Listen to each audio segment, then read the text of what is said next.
finally, we would certainly be remiss if we didn't at least mention the Lions. The Columbia Lions, that is, who finally ended the longest losing streak in major college history. It was 44 games ago when Lions fans had this feeling. Yesterday, Princeton kicker Chris Lutz missed this 49-yard field goal, enabling Columbia to come away with a 16-13 victory. Tigers were 21-point favorites. The Columbia victory ended a losing streak that began in October of 1983. And we will take a break, be back with more right after this. Stay with us.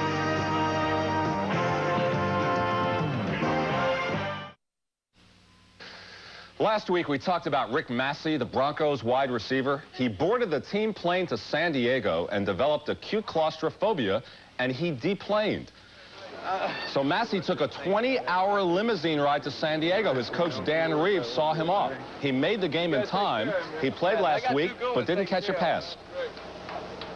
The biggest problem I have is if I get a little hot on the plane and I feel closed in, then I have it overcomes me mentally, and I can't control what happens after that. And it's not that I'm not strong enough to. I know I am. It's just something I've got to work with, and it's personal. Cost of the limo, $2,700. So this week they tried a train to San Francisco. 2 miles out of Denver's Union Station, he suffered claustrophobia again and left the train. He's now been placed on injured reserve. A Broncos spokesman said, "We play road games, and if you can't travel, that's a problem." Says Massey, "It is day to day. It's just a matter of working my way through it." We wish him well. And that'll do it today for NFL Live. For Paul and Gail, I'm Len Berman in New York. We'll see you at halftime. Enjoy the game, everybody.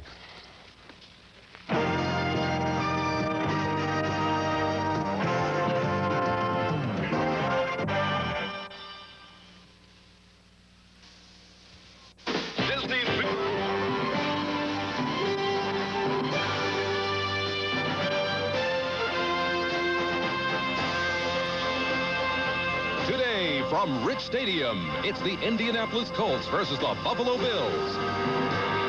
Brought to you by Budweiser, Beechwood Age for that clean, crisp taste. This Bud's for you. By Mitsubishi Motors, who invites you to come see the full line of cars and trucks. Mitsubishi, suddenly the obvious choice. And by AT&T, the right choice. It's the 4th consecutive sellout at Rich Stadium. A crowd of 80,000 expected on a chilly, rainy afternoon in Buffalo. Hello, everyone, and welcome to Rich Stadium. Tom Hammond, along with Dave Lapham, the former Bengals offensive lineman, ready to bring you this key game in the AFC East. The Bills in first place, 4-1. The Colts in last place, 1-4, and facing a must-win situation today. The Colts' 4 losses, by the way, have been by a total of only 17 points. When we talk about the Colts, we have to talk about Eric Dickerson. Eric Dickerson, Tom, once again leads the entire National Football League in rushing, but last year he only had 19 yards and 11 carries, a career low. Meanwhile, this season, the Indianapolis Colts have gone through a succession of quarterbacks. Gary Hogeboom started the season, but he was battered and bruised, and Hogeboom lost his starting job to Jack Trudeau. Trudeau, here against the Cleveland Browns, was sacked and injured his knee, and he is likely out for the rest of the season. He's contemplating reconstructive surgery on that knee, so most definitely. So Chris Chandler, who started the season number 3, the rookie, is now the quarterback here, tossing his first NFL touchdown pass to a wide-open Bill Brooks against the New England Patriots a week ago. Buffalo Bills unbeaten until they faced the Bears last week. And the Bears, they got 6 sacks on Jim Kelly, and the reason they did that held the Bills to 0 yards rushing on 10 carries, pinned their ears back. And the reason the Buffalo Bills are in first place this season is defense. And they're led by Bruce Smith and Cornelius Bennett, and they celebrate with the heart attack sack. So defense probably will be the key for the Bills today. What do you see the game shaping up? What will each team have to do to win? Tom, I feel that the Indianapolis Colts have to diversify their running attack with a passing game. They're only averaging 128 yards passing on the season, well below NFL standards. Do some play-action passing on first down, utilize Eric Dickerson's abilities, create some running lanes for Eric Dickerson.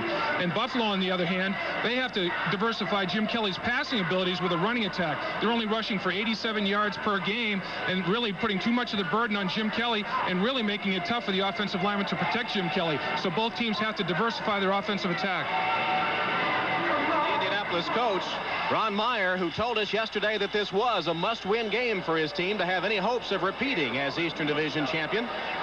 And Marv Levy across the field directing the Buffalo Bills, and off to a great start at 4-1 and in first place in the AFC East. The Indianapolis Colts have won the toss and will receive. This kickoff is sponsored by Budweiser, the king of beers.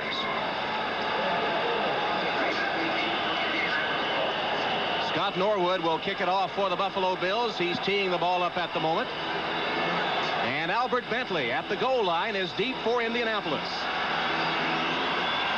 The fourth straight sellout here at Rich Stadium. 80,000 strong. And the game about to get underway. It rained this morning, but no rain the past couple of hours. Here's Norwood's kick. Sort of a squib kick that gets by everybody and into the end zone, out of the end zone for the touchback. Bentley couldn't handle it on the squib kick, and Indianapolis will have it at its own 20. Here's a look at the starting lineup now, the offensive unit for the Indianapolis Colts.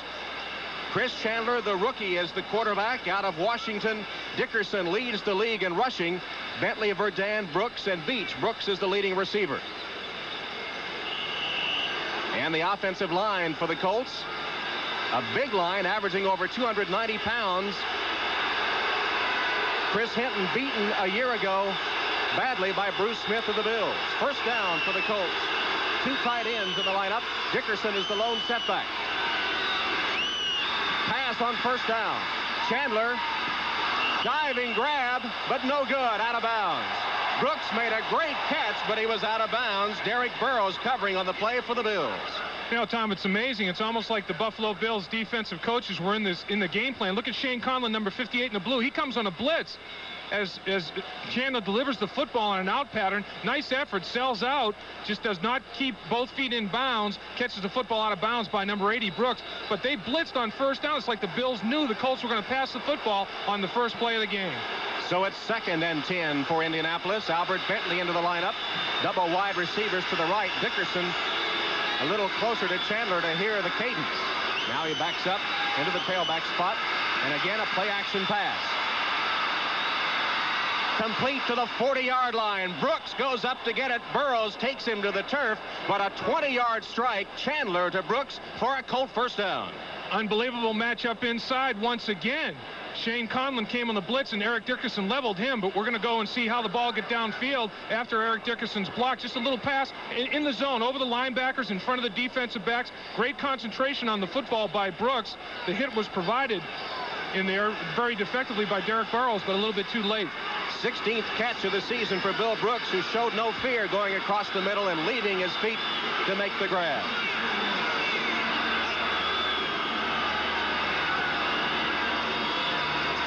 Third straight pass for the Colts.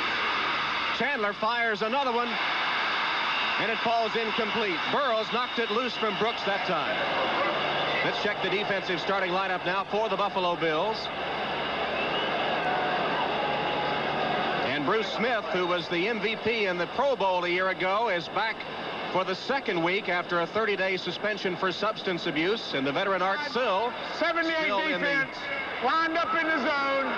First down. You heard the call by referee Tom Dooley, as a penalty against the Buffalo Bills will make it 1st and 5 as you check the rest of the lineup for the Buffalo Bills. And of course the linebackers, Bennett and Conlon specifically, are among the best in the AFC, in fact in all of professional football.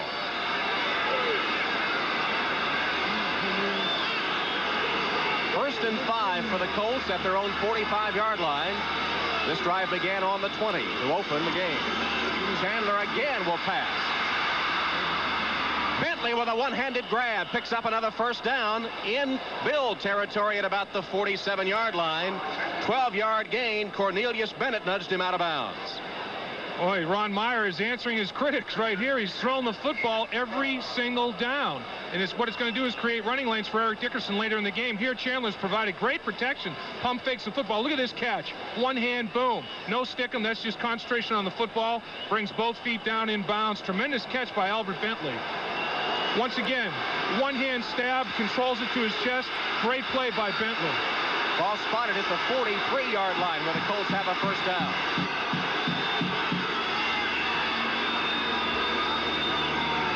Here's their first running play. It's Bentley. Gets the corner. And to the 35-yard line. Gain of about 8. Derek Burrows finally took him down. Albert Bentley is a fine talent, Tom. I mean, this guy was second in the entire National Football League in all-purpose yards to Herschel Walker. By all-purpose yards, I mean kickoff returns, receptions, as well as running the football. He's a quality football player. This year only the third leading rusher on the Colt team, and he goes out replaced by Mark Boyer as the Colts go with 2 tight ends on a 2nd and 1. Eric Dickerson has not carried the ball in the drive. He played almost 7 minutes the first drive of the game. The Colts have advanced from their own 20. Pitch to Dickerson. And the Bills were ready for him. Ray Bentley got the penetration. He tripped Dickerson up for a loss on the play. Boy, it's tough to be a great one. Everybody keys on you. Eric Dickerson deep in that formation, takes the pitch, tries to take it outside. Great contained by the Bill defense.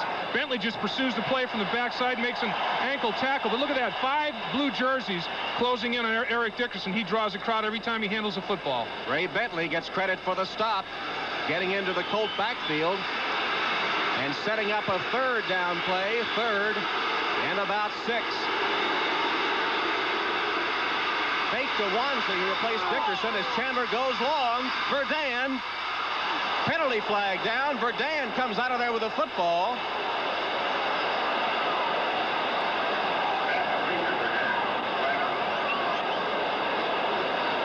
Clarence Verdun works his way off the line of scrimmage.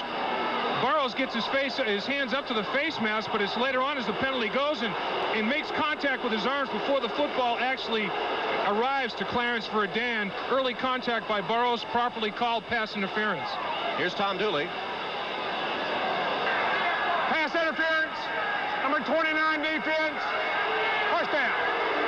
So Derek Burrows called for the interference. Verdun had pushed off a couple of times, but Burrows got in there.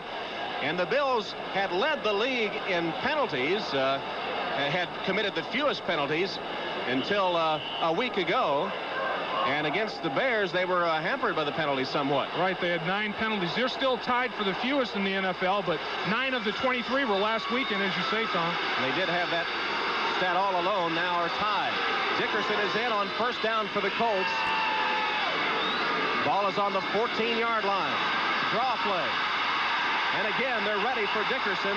Blue shirts swamp him under with Cornelius Bennett leading the charge.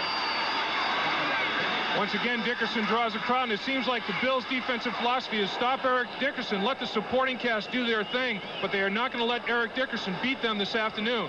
Last season's game, as we mentioned, 19 yards and 11 carries. He's in negative yardage now on 2 carries. The last time the Colts and the Bills met in December at the Hoosier Dome, the Bills really put the throttle on the Colts running game and held Dickerson to a career low 19 yards. In 2 carries today, he has negative yardage.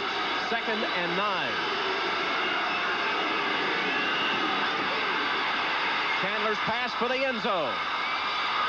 Intended for Mark Boyer, the tight end, with Leonard Smith covering on the play to knock it away, and it's incomplete. Cornelius Bennett provided the pressure, knocked Chris Chandler right to the ground. Just an unbelievable rush. Chandler watch number 55, Cornelius Bennett, come in from that right side and provide the hit. Good effort in the back corner of the end zone, just overthrown Mark Boyer. Watch number 55 in the blue from the bottom of your screen, comes in unblocked, boom, delivers a hit right to the right shoulder blade of Chris Chandler. That's potential injury right there. It's 3rd and 9 from the 13-yard line of the Bills.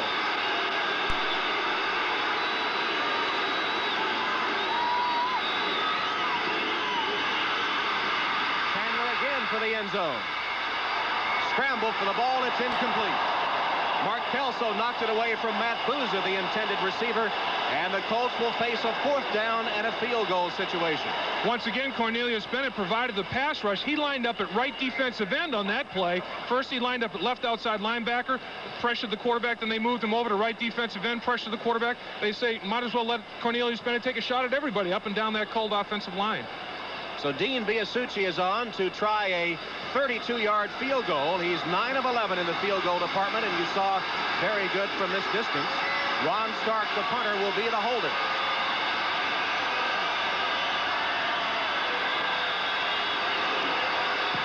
Biasucci's kick is good. So the Indianapolis Colts get a field goal, relying mostly on the pass for the drive, and they lead the Bills 3-0. Scored Dallas with a touchdown against Washington. And Dean Biasucci will kick it off for the Indianapolis Colts. He kicked the field goal that gave the Colts a 3-0 lead on their opening drive of the game. So the Bills will have a chance for the football. Tucker is deep for Buffalo.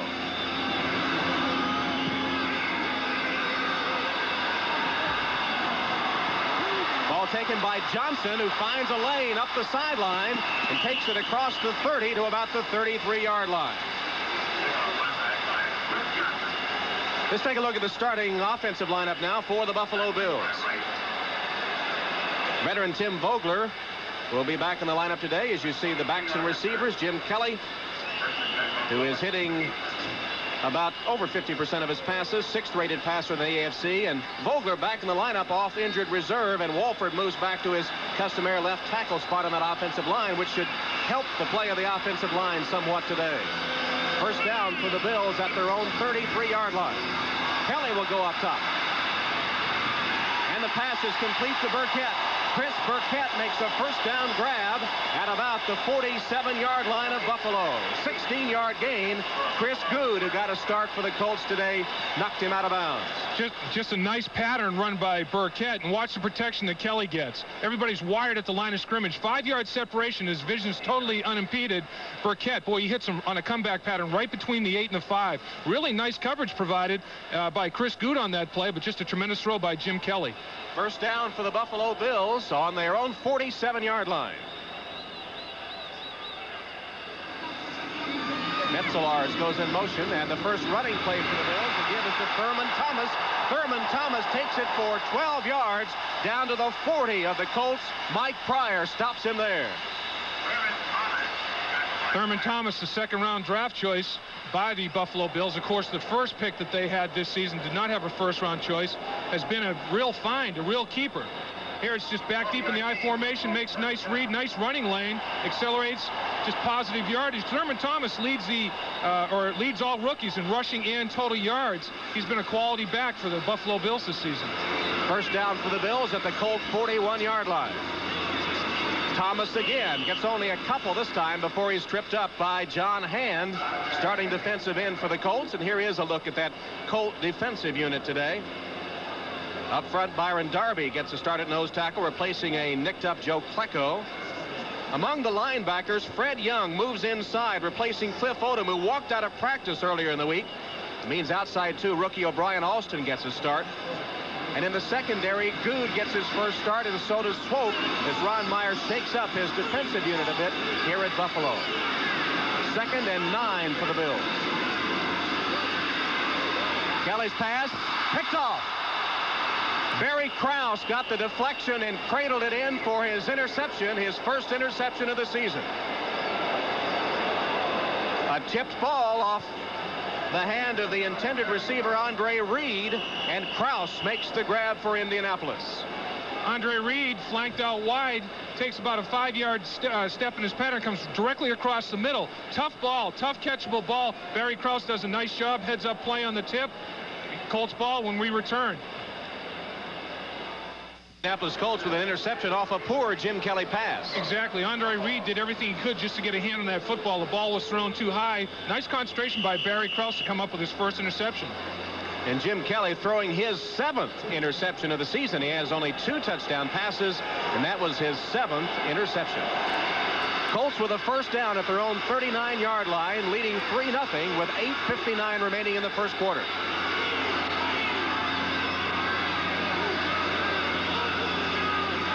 Chandler. Pass complete to Bentley. Bentley down to the 46-yard line before Cornelius Bennett stops his forward progress. 7-yard gain on the pass completion. And again, the Colts relying on the arm of Chris Chandler to move the football. I think it's a good thought. It's a good game plan. They're diversifying their offense. And here we'll see the giveaway takeaway differential between the two teams. Buffalo, of course, +2, and the Colts dead even now with that interception by Krause, -1 coming into today's game. But using other people besides Eric Dickerson is the way to attack this Bills defense. 2nd and 3 for Indianapolis.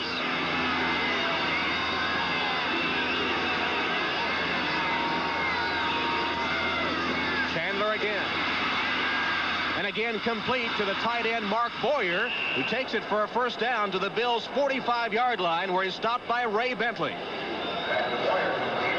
Once again, good pass protection by that Indianapolis Colt offensive line. Watching the bottom of your screen, number 78 in the blue, Bruce Smith, defeats the guard Dixon, but who's there? Boom. Chris Hinton, the Pro Bowler. It's a tough day at the office, boy, when two people are paying attention to you all afternoon long. That's respect, and Bruce Smith has really earned that respect by MVP in the Pro Bowl last season.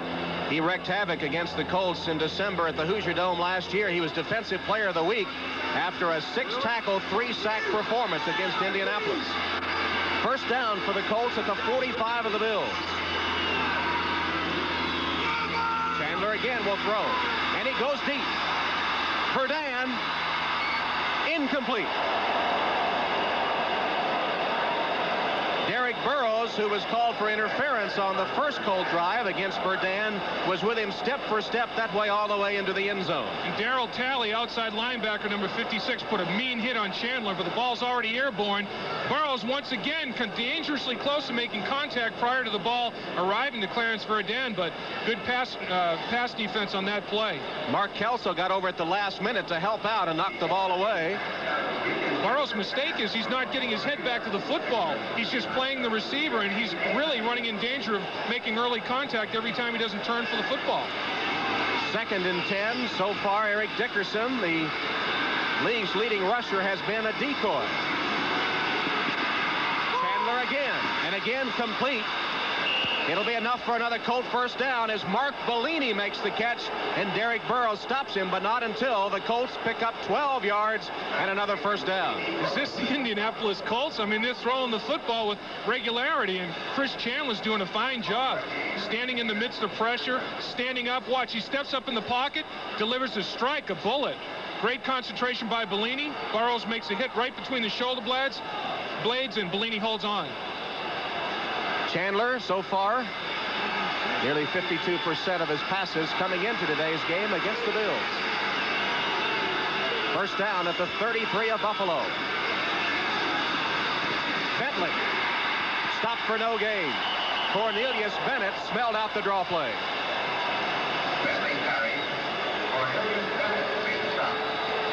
Let's check our 10-minute ticker now. The Jets, after getting a safety, as Marty Lyons stopped Boomer Esiason for a safety, add a touchdown and go up 9-0 on the unbeaten Bengals. Cleveland up 7-0 on Seattle. Still the Rams 3-0 over Atlanta. And Washington and Dallas tied at 7, while Minnesota leads Tampa Bay. 2nd and 12 for Indianapolis. Chandler overshoots his man, but a flag on the play, and it could be another interference against Buffalo. Verdun was the intended receiver, and Kelso might have popped him after the play was over. Once again, Verdun coming across the middle, lines up wide, plants at the 20-yard line, up high as he can. They're going to call a late hit on that play. Kelso, the ball was overthrown. Kelso put a mean hit right in the back of Verdun. Bentley got a piece of him as well. So once again, a Buffalo Bill penalty keeps a Colt drive alive. As we mentioned earlier, the Bills had been very strong in the non-mistake category of not committing foolish penalties, but not so last week and not so today so far. That's right. The Bills, they characteristically make you earn everything. Nothing cheap. Don't give up the big play. They haven't been doing that very well so far in the first quarter. First down at the 30 for the Colts. Verdun, Bouza, and Brooks, 3 wide receivers in. Bentley and Dickerson are the running backs. Bentley in motion. Here's Dickerson. This time, he crosses the 20 down to the 16-yard line of the Buffalo Bills. Derek Burrows finally stopped him, but the first good run of the day for Dickerson, who picks up 14 yards on his 3rd carry of the afternoon. Once again, finally, the Buffalo Bill defense starting to soften a little bit. He finds some running lanes. Nice block provided on Cornelius Bennett. Then you just can't coach speed. Nice downfield block by receiver Clarence Verdun on Derek Burrows. Allowed Eric Dickerson an extra 4 yards on that play. So the Colts, leading 3-0, have a first down at the Bills' 17, as you see the leading numbers on Eric Dickerson for rushing yardage. Chris Chandler. Out pattern is complete. Shane Conlon stopping Dickerson after a short gain on the play, as Dickerson gets into the act on receiving the football. And that is a test of a quarterback's arm strength in the National Football League. Chandler takes his drop, an out pattern on a frozen rope. Good coverage provided by Shane Conlon. That ball is just a bullet. The only person that can catch the football is Eric Dickerson. Conlon, once again, nice coverage, but Chandler put the ball out there in a hurry. Marv Levy's defense backed up again by the Colts, who have it 2nd and 6 at the 13 of the Bills. Indianapolis leading 3-0, 4:20 left first quarter. Chris Chandler under pressure, still got it away and complete to the 5-yard line, where Pat Beach takes it for the Indianapolis Colts. I believe enough for a first down before Mark Kelso spins him to the turf. 6 or 7 yards. It looked like he got almost to the 5 before he was spun back. We'll see where they mark the forward progress. It is enough for a first down. It'll be 1st and goal for the Colts. Once again, Chan was showing tremendous poise in the pocket. Fred Smirlis was right in his face, did a little sidestep maneuver, and then just sheer arm strength. No body mechanics at all. Was not able to step toward the line of scrimmage and throw the football. Showed a tremendous arm strength to get the completion away. Chandler impressive here in the first quarter. The Colts on 1st and goal at the 6. Dickerson rambles to the 1-yard line. That was Pat Beach, number 81, who made a good block in front of Dickerson, who takes it all the way to the 1, where it'll be 2nd and goal.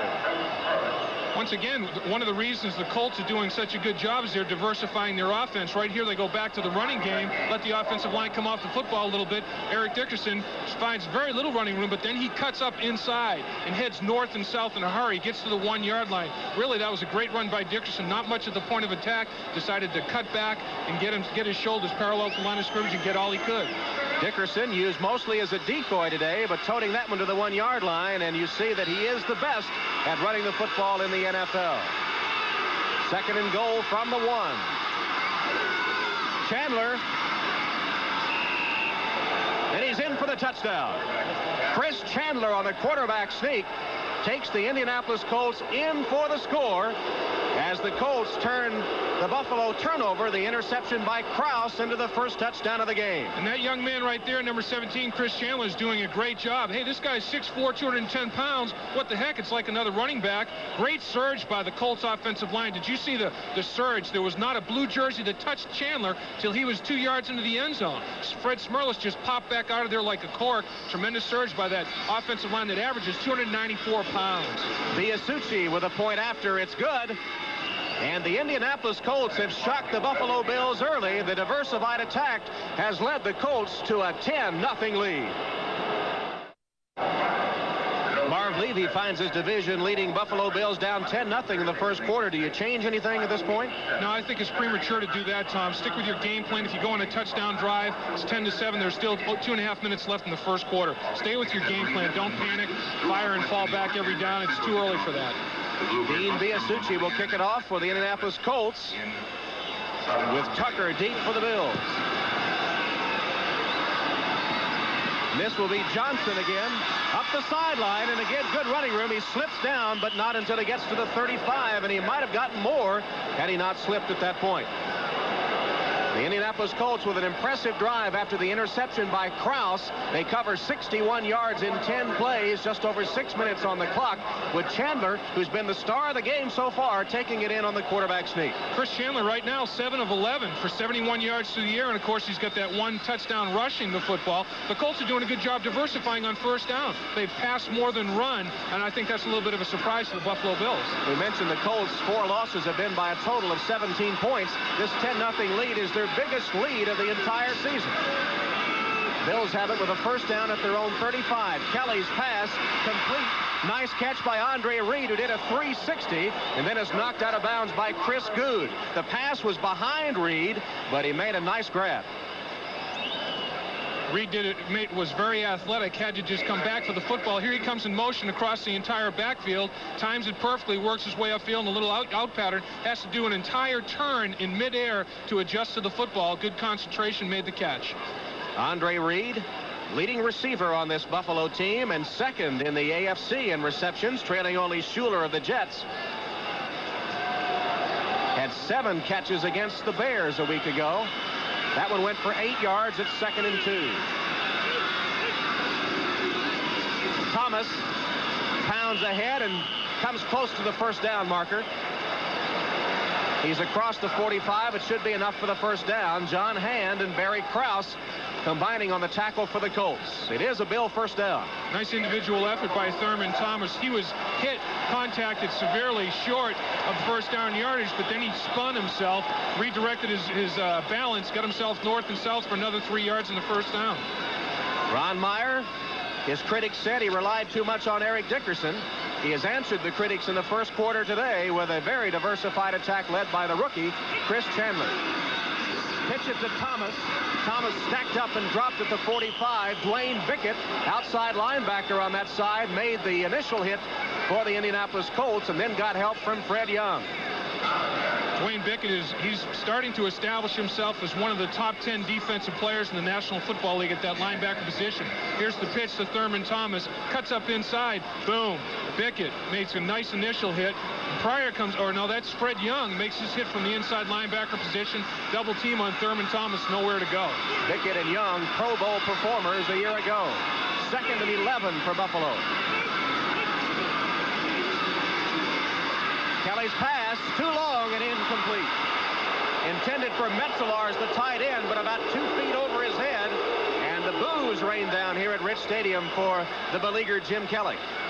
Once again, last week, Jim Kelly overthrew his receivers with regularity early in the Chicago Bear football game. Once he made the adjustment with his release point, then the offensive line broke down and didn't afford him enough protection. Here this afternoon, once again, he's throwing the ball high. He's overthrowing all his passes.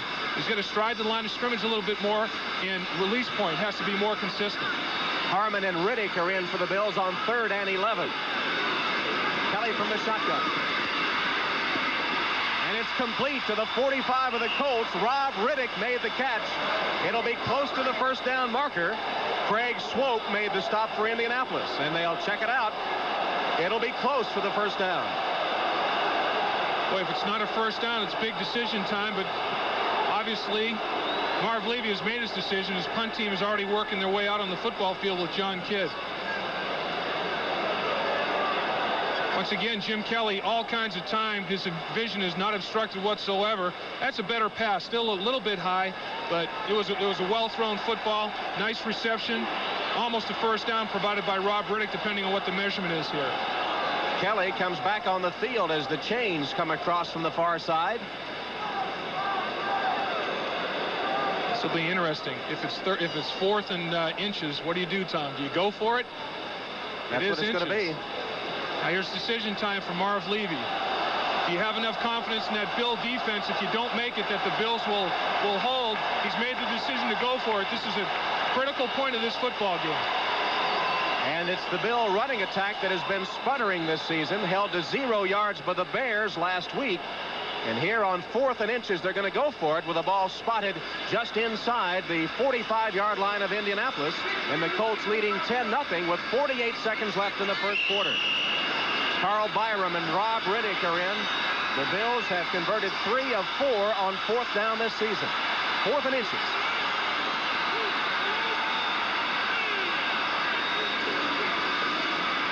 It will be Riddick for the first down. He's all the way to the 40 and to the 39 of the Colts. Dwayne Bickett hauls him down there. But Rob Riddick, the 7-year veteran from Millersville State, a 9th-round draft choice, pounds ahead for the Bill first down. There was no hesitation in Rob Riddick's mind. Good surge by the Buffalo Bill front 5 on the Indianapolis Colts front 7. Made a nice seam for Riddick to take advantage of, and he just pounded it in there. So the drive for the Bills, which began on their own 35, stays alive as the first quarter comes to an end. That's the end of the first quarter at Rich Stadium in Buffalo, with the Colts leading the Bills 10-0.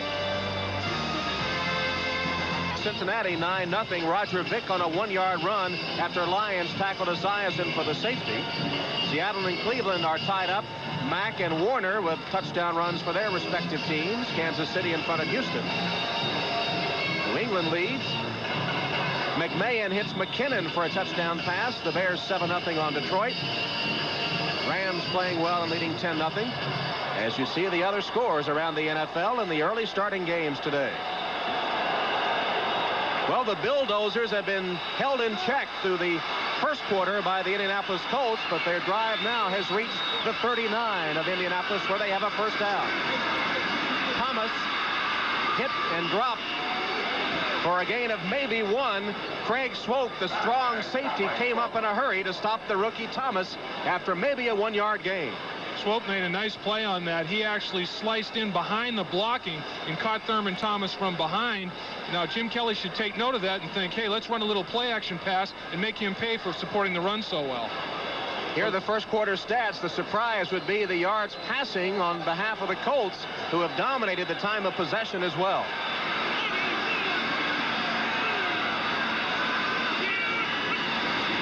Kelly goes deep and overshoots Burkett. He wanted the interference call. Burkett and Willie Tullis were battling and bumping. Burkett wanted the flag but didn't get it. They've liberalized that a little bit this season, Tom. They allow a little bit more jostling, almost like hand checking in the NBA that goes on downfield right now. But Burkett felt that he was redirected out of his pass route.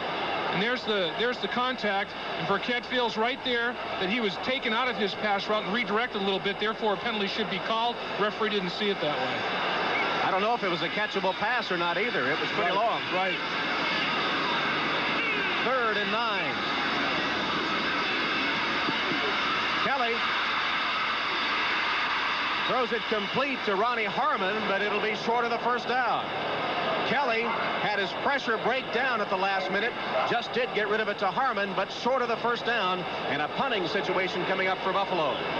Jim Kelly stayed in the pocket as long as he possibly could. Sat in there. The protection does break free, and then he delivers the football to Harmon for positive yardage. Kelly showed some nice courage on this play, because watch, he steps in that pocket, and Armstrong beats the right guard Vogel a little bit. Hand, Donnell Thompson, everybody meets at the quarterback. Well, that's a mass of humanity falling on top of him. Here's Scott Norwood to attempt a 52-yard field goal. His longest has been 49. And it's no good. It comes up short. Norwood trying one from 52 yards, but it comes up short, and the Bills still have yet to get on the scoreboard. They trail Indianapolis 10-0 in the second quarter.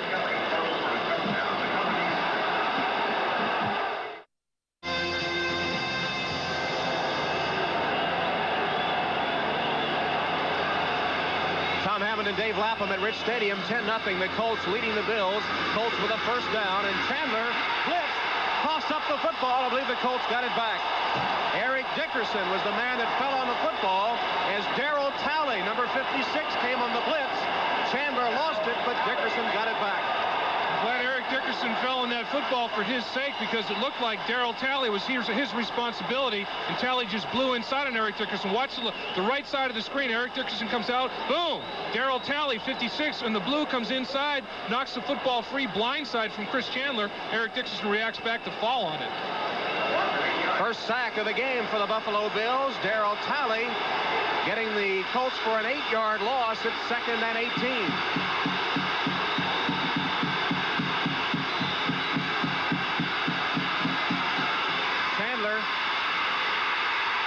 And he's taken down again. Art Still is the man pressuring him this time.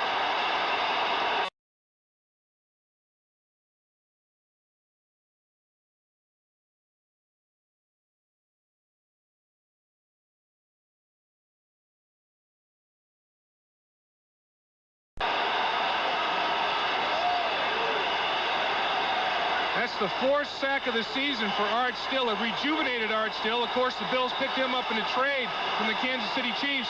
Watching the left-hand side of the screen, takes an inside pass, move on the guard, just beats him right away, and they call it in the grass when the play is dead. So that'll go in the books as the 2nd sack, as perhaps the Bills are adjusting to the passing game of the Colts. And here is Gary Hogeboom coming in at quarterback to replace Chandler on 3rd and 25. Hogeboom in the shotgun. 3 ball, and the Bills have it.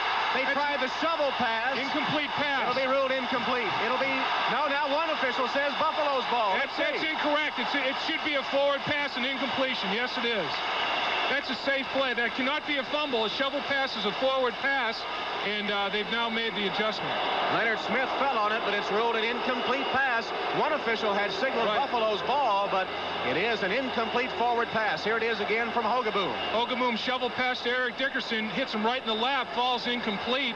And that's the reason that is a safe call, because you don't run the risk of fumbling the football. The worst scenario is an incompletion.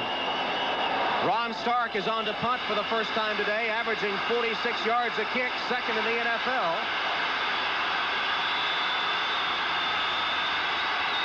And Tucker is deep for the Bills. First punt of the day for Indianapolis. And Stark shanks it, but it gets a good Indianapolis bounce.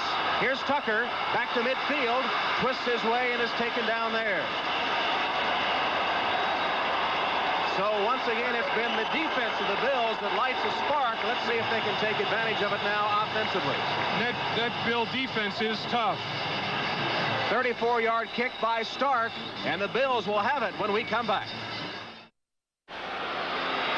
Gary Hogeboom on the sideline had been at quarterback for the Colts on the last play before the punt. The Bills have it with a first down at midfield, trailing 10-0. 11:50 left in the first half. Kelly's pass tipped and falls incomplete.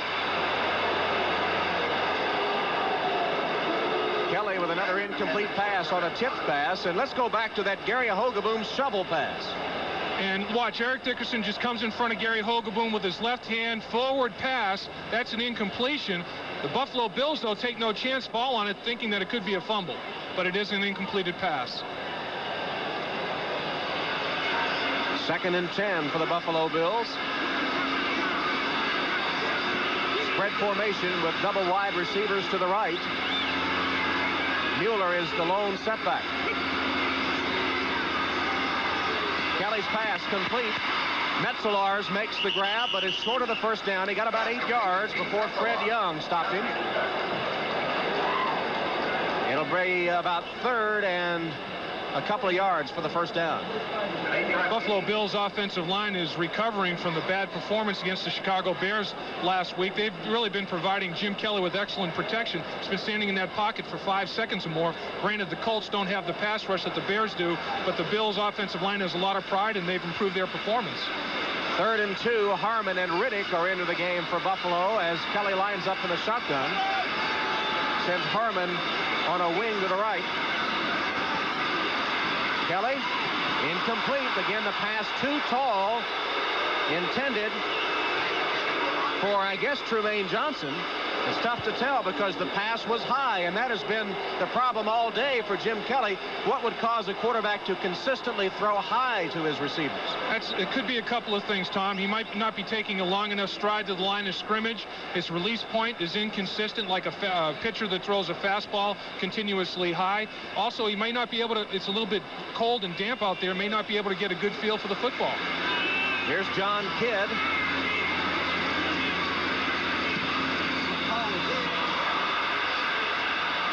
His kick is short, bounces out of bounds at about the 24-yard line of the Indianapolis Colts. So we'll take a timeout with 10:51 left in the half and a 10-0 Indianapolis lead. Back at Rich Stadium, let's check the other scores. Cincinnati on the board after a 60-yard pass. Esias into Eddie Brown. They missed the extra point, though, and trail by 3. You see the other scores. Indianapolis with a first down after a 19-yard punt. And the give is to Dickerson. Dickerson takes it to the 25, perhaps the 26, before Art Still makes the stop. Still, who came over to the Bills from the Kansas City Chiefs. There's Chris Chandler, the rookie quarterback who had done so well for the Colts in the first quarter, on the sideline now in favor of Gary Hogeboom, and we're still awaiting word from the Colt bench to see if Chandler were injured.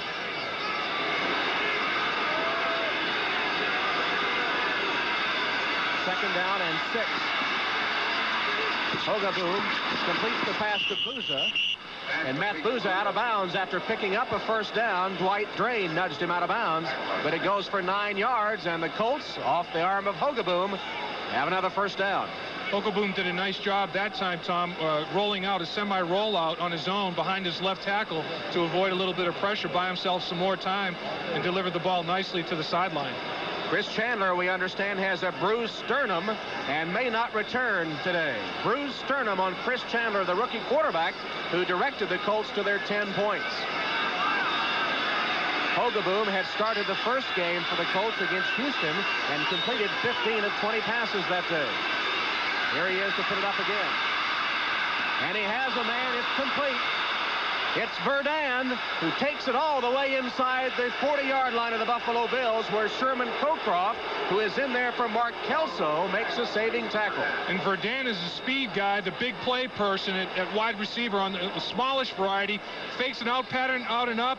Then he just turns defensive back, burrows around. Watch this move upfield. Realizes he's got some territory to gain here. And the first guy that can make a hit on him is Cocroft after a nice reception and run with the football by Clarence Verdun. 5'8", 163 pounds, 3 years out of Southwest Louisiana. That one went for 27. And again, Verdun down the sideline almost made a diving catch. Derek Burrows was with him, and Sherman Cocroft was also over there, number 20. Cocroft has come in at free safety, replacing Mark Kelso, who has a head injury. Hogeboom said, let's go after Derek Burrows a little bit. Ran a little streak pattern, trying to get some separation. Verdun, that's a catchable football. Clarence Verdun is very disappointed by the fact that he was not able to bring that football in. Would have been a first and goal situation for the Colts at about the 5-yard line. 9 out of 10 times, that's a catch for that young man. Seems like the Colts have been picking on Derek Burrows so far here in the first half. In Verdun, you notice the Colts trying to stretch the Bills' defense. They got long and deep with Verdun. Verdun is out. Matt Bouza is in on 2nd and 10 from the Bill 39. Hogeboom quickly in and out of the hands of Mark Boyer, the tight end, who was running a crossing pattern and was covered by Leonard Smith. Gary Hogeboom, quite frankly, should have 2 consecutive completions. Verdun dropped a catchable ball, and so did Boyer on consecutive passes. Hogeboom's thrown the ball very well. I don't think he has the arm strength that he once did. Has had shoulder surgery, elbow surgery. Can't zip the ball with the velocity that he had in his early years, but still a very capable quarterback. The tight ends go out now. As you see, the clock stopped at 9:22, and the Colts leading the Bills 10-0. It's 3rd and 10. Verdun, Bouza, and Brooks, along with Bentley and Dickerson. Hogeboom drops back for the end zone. Verdun, touchdown.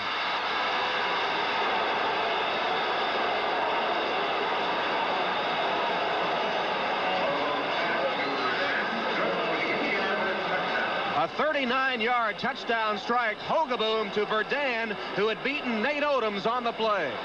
Goes to the other side, so let's try Odoms with Verdun a little bit. Makes nice release off the line of scrimmage, gets inside position, then just flat out runs Odoms. Nice ball by Hogeboom, takes Verdun right to the end zone. As we said, the big play guy, Clarence Verdun, he's got the speed. Here it is again, right over the shoulder. Perfect throw by Hogeboom. Dean Biasucci on for the extra point, off the hold from Ron Stark.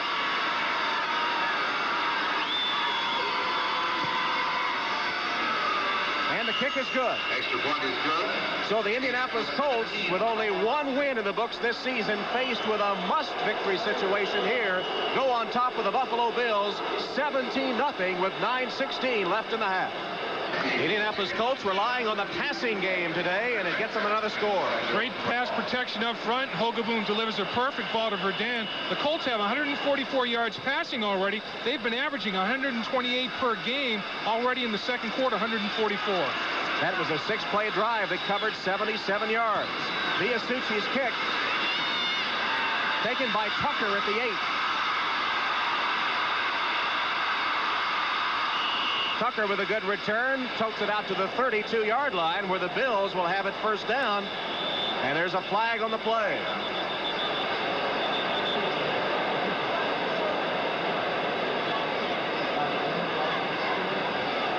Well, Gary Hogeboom has complained after losing his job, as you see the holding call against Buffalo, signaled by Tom Dooley. Gary Hogeboom goes right to his offensive line, says, nice job up front, guys. Way to give me time to throw the football. He's a pumped-up young man right now. 35 on the receiving team. Goes to every single offensive lineman. Carl Byram is guilty of the hold for Buffalo, which puts the Bills back to the 19-yard line, where they'll start their offense. There's Gary Hogeboom with a jacket on. He knows where his bread's buttered. He went right to that old line and said, way to give me time, guys. Keep it up. Buffalo now has been penalized 4 times for 45 yards, and the Colts yet to be whistled for an infraction. Jim Kelly. Metzelars to the 40 and a Bill first down. Fred Young chases him down, but a 20-yard strike as Metzelars, the big tight end, 6'7", 250, makes a first down grab. Let's pause briefly now for station identification. This is the NBC television network.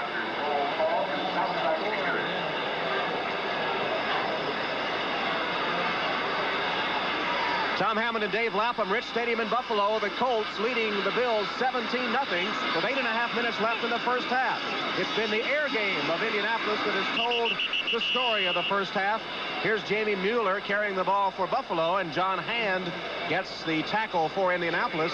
And Jim Kelly now must get his arm in shape and get the Buffalo air game going. The Colts just completing a drive that covered 77 yards in 6 plays with a 39-yard strike. Hogeboom to Verdun for the score.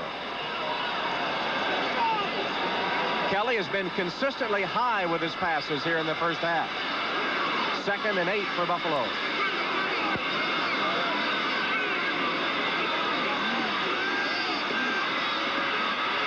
Kelly with time again completes the pass to Metzelars. He's down at midfield, and it should be enough for the first down. Fred Young stopped Metzelars after he made the first down catch. The Bengals have seesawed back on top of the Jets after trailing at one point 9-0. Seattle leads Cleveland. Kansas City still in front of the Oilers.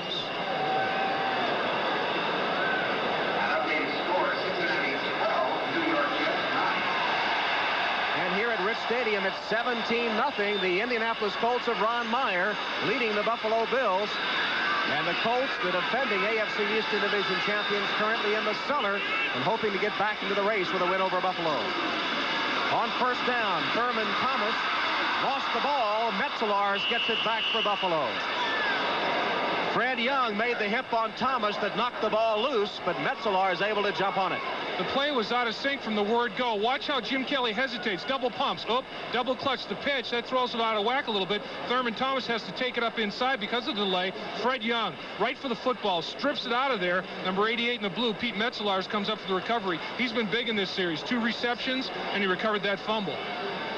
There's Thomas, the rookie, on the sideline as the Bills have a passing situation, 2nd and 8. Harmon in motion. Kelly threw it incomplete behind Metzelars, the intended receiver. And Kelly with another poor pass, but feeling pressure from the rookie linebacker, O'Brien Alston. And what the Colts have made an adjustment on Metzelars' first 2 receptions. He was isolated one-on-one on linebackers. Fred Young the first time, Dwayne Bickett the second time.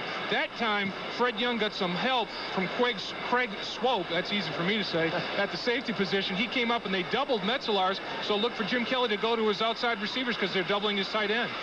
3rd down and 8 to go for the Bills, who have not converted on 3 third down situations in the game. Kelly, it's complete. Chris Burkett makes the catch in traffic, and the Bills keep their drive alive with a first down. Eugene Daniel stopped him, but it was a 16-yard gain. And Kelly comes up with a clutch pass complete to Burkett. He stayed in that pocket when it started to break down. John Hand made a hit on Kelly up the middle. Jim Kelly stood in there strong and did throw the football. He's starting to bring it down a little bit. Watch, Jim Kelly takes his set. John Hand breaks free, boom, makes a hit to Kelly's left side, but Kelly delivers it right between the 8 and the 5 for Chris Burkett. Burkett, 4 years out of Jackson State, made the good catch in traffic. There is going to be a penalty. Let's see if the Colts were drawn off as one of the defensive linemen came charging across the line of scrimmage. Chris Devlin moved. False start, 70 offense, first down. That's Joe Devlin of Buffalo, who's guilty of the false start, number 70. And that is the 5th penalty against Buffalo.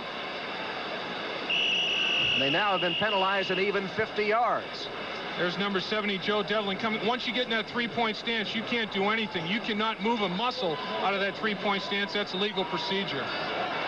Indianapolis has not committed a penalty. Colts with a 12-7 first down edge. Here's Kelly. Plenty of time. Now the coverage breaks down.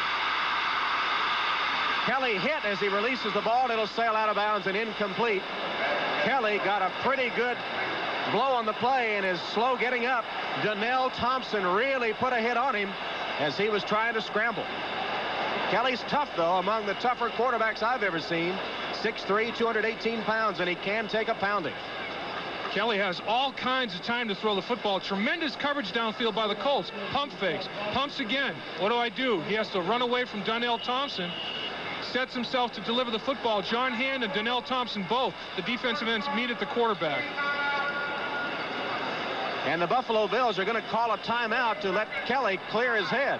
Look at that. Both defensive ends. Boom. Let's meet at the quarterback. Granted, it was after about 7 seconds of protection, but they stung Jim Kelly on that play. The backup quarterback is Frank Reich. He's played in just 4 NFL games in his entire career. The last time, December 14th, 1986, against the Colts, when Jim Kelly suffered a concussion. There's Kelly trying to clear the cobwebs. Watch Thompson and Hand sandwich Kelly again. Right after he delivers the football. That's a dangerous position. Jim Kelly just released his pass. Elbow, shoulder totally exposed, and boom, gets hit by 2 defensive ends. Well, we heard Merlin Olsen on NFL Live talking about a 12th man whose role would be to protect the quarterback. Kelly wishes he had that guy here. What about that concept from Merlin Olsen? Well, it makes sense. You've got the quarterback with the football. The defense can bring one more man than the offense can pick up. 11 against 10. So that 12th man would even that balance out, but I don't really see it happening. Harvey Armstrong replaces John Hand on the line for the Colts. There's a false start by Burkett of the Bills. And this one will be called back as Kelly lets it go downfield. The Bills continue to be plagued by penalties. That'll be their 6th penalty. It'll be 55 yards in penalties against Buffalo in the first half. Things falling apart for Buffalo. Right at the hash mark, watching the middle of the frame at the hash mark, Chris Burkett, he wants to get out the line of scrimmage so desperately, a little bit anxious, and gets off a half a count early. You know, it's, as we mentioned earlier, the Bills came into this afternoon's football game tied for the fewest penalties. Number 85 offense. Penalty is declined. 3rd down. Penalty was declined, so we'll still have 5 penalties, 50 yards against the Buffalo Bills. And they had 9 penalties last week against the Bears and 5 already today, with that one being declined. That's almost as many as they had in the first 4 football games. 3rd and 15 for Buffalo. 5:10 left in the half. Indianapolis up 17-0. Ball's at the 37-yard line of Indianapolis. Kelly again has to scramble. Gets it away. And it's complete. Now a flag goes down. Let's see if the pass is ruled complete or out of bounds and incomplete. It was right on the sideline to Trumaine Johnson. I saw him signal incomplete, but then he threw his hat to mark the spot. Here's Jim Kelly rolling to the sideline, tries to deliver it downfield, comes back for the football very well. The ball. Number 86 went out of bounds before he caught the ball. Lost it down. 4th down.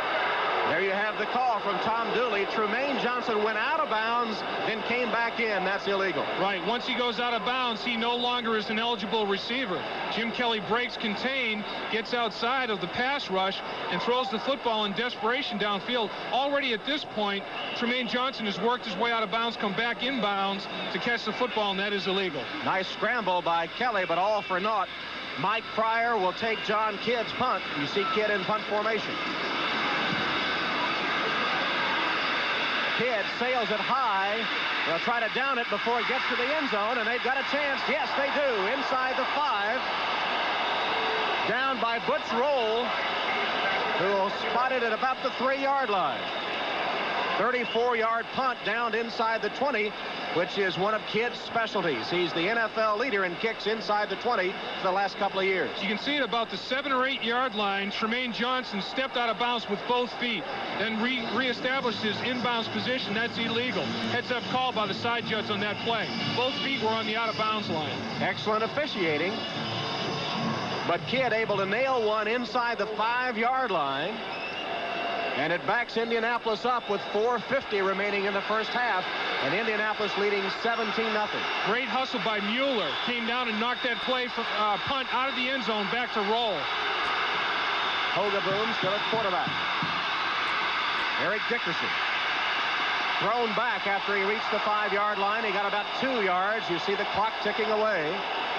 Shane Conlon, the inside linebacker, one of the top inside backers in the league, gets the tackle for the Bills.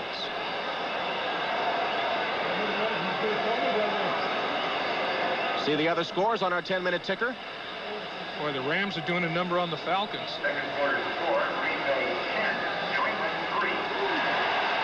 And here at Rich Stadium with 4:17 left in the first half, it's 17-0 Colts. Ball just short of the 5 yard line, 2nd and 8. Hogaboom will pass from the end zone. Dickerson makes a one-handed catch and takes it to the 9 yard line.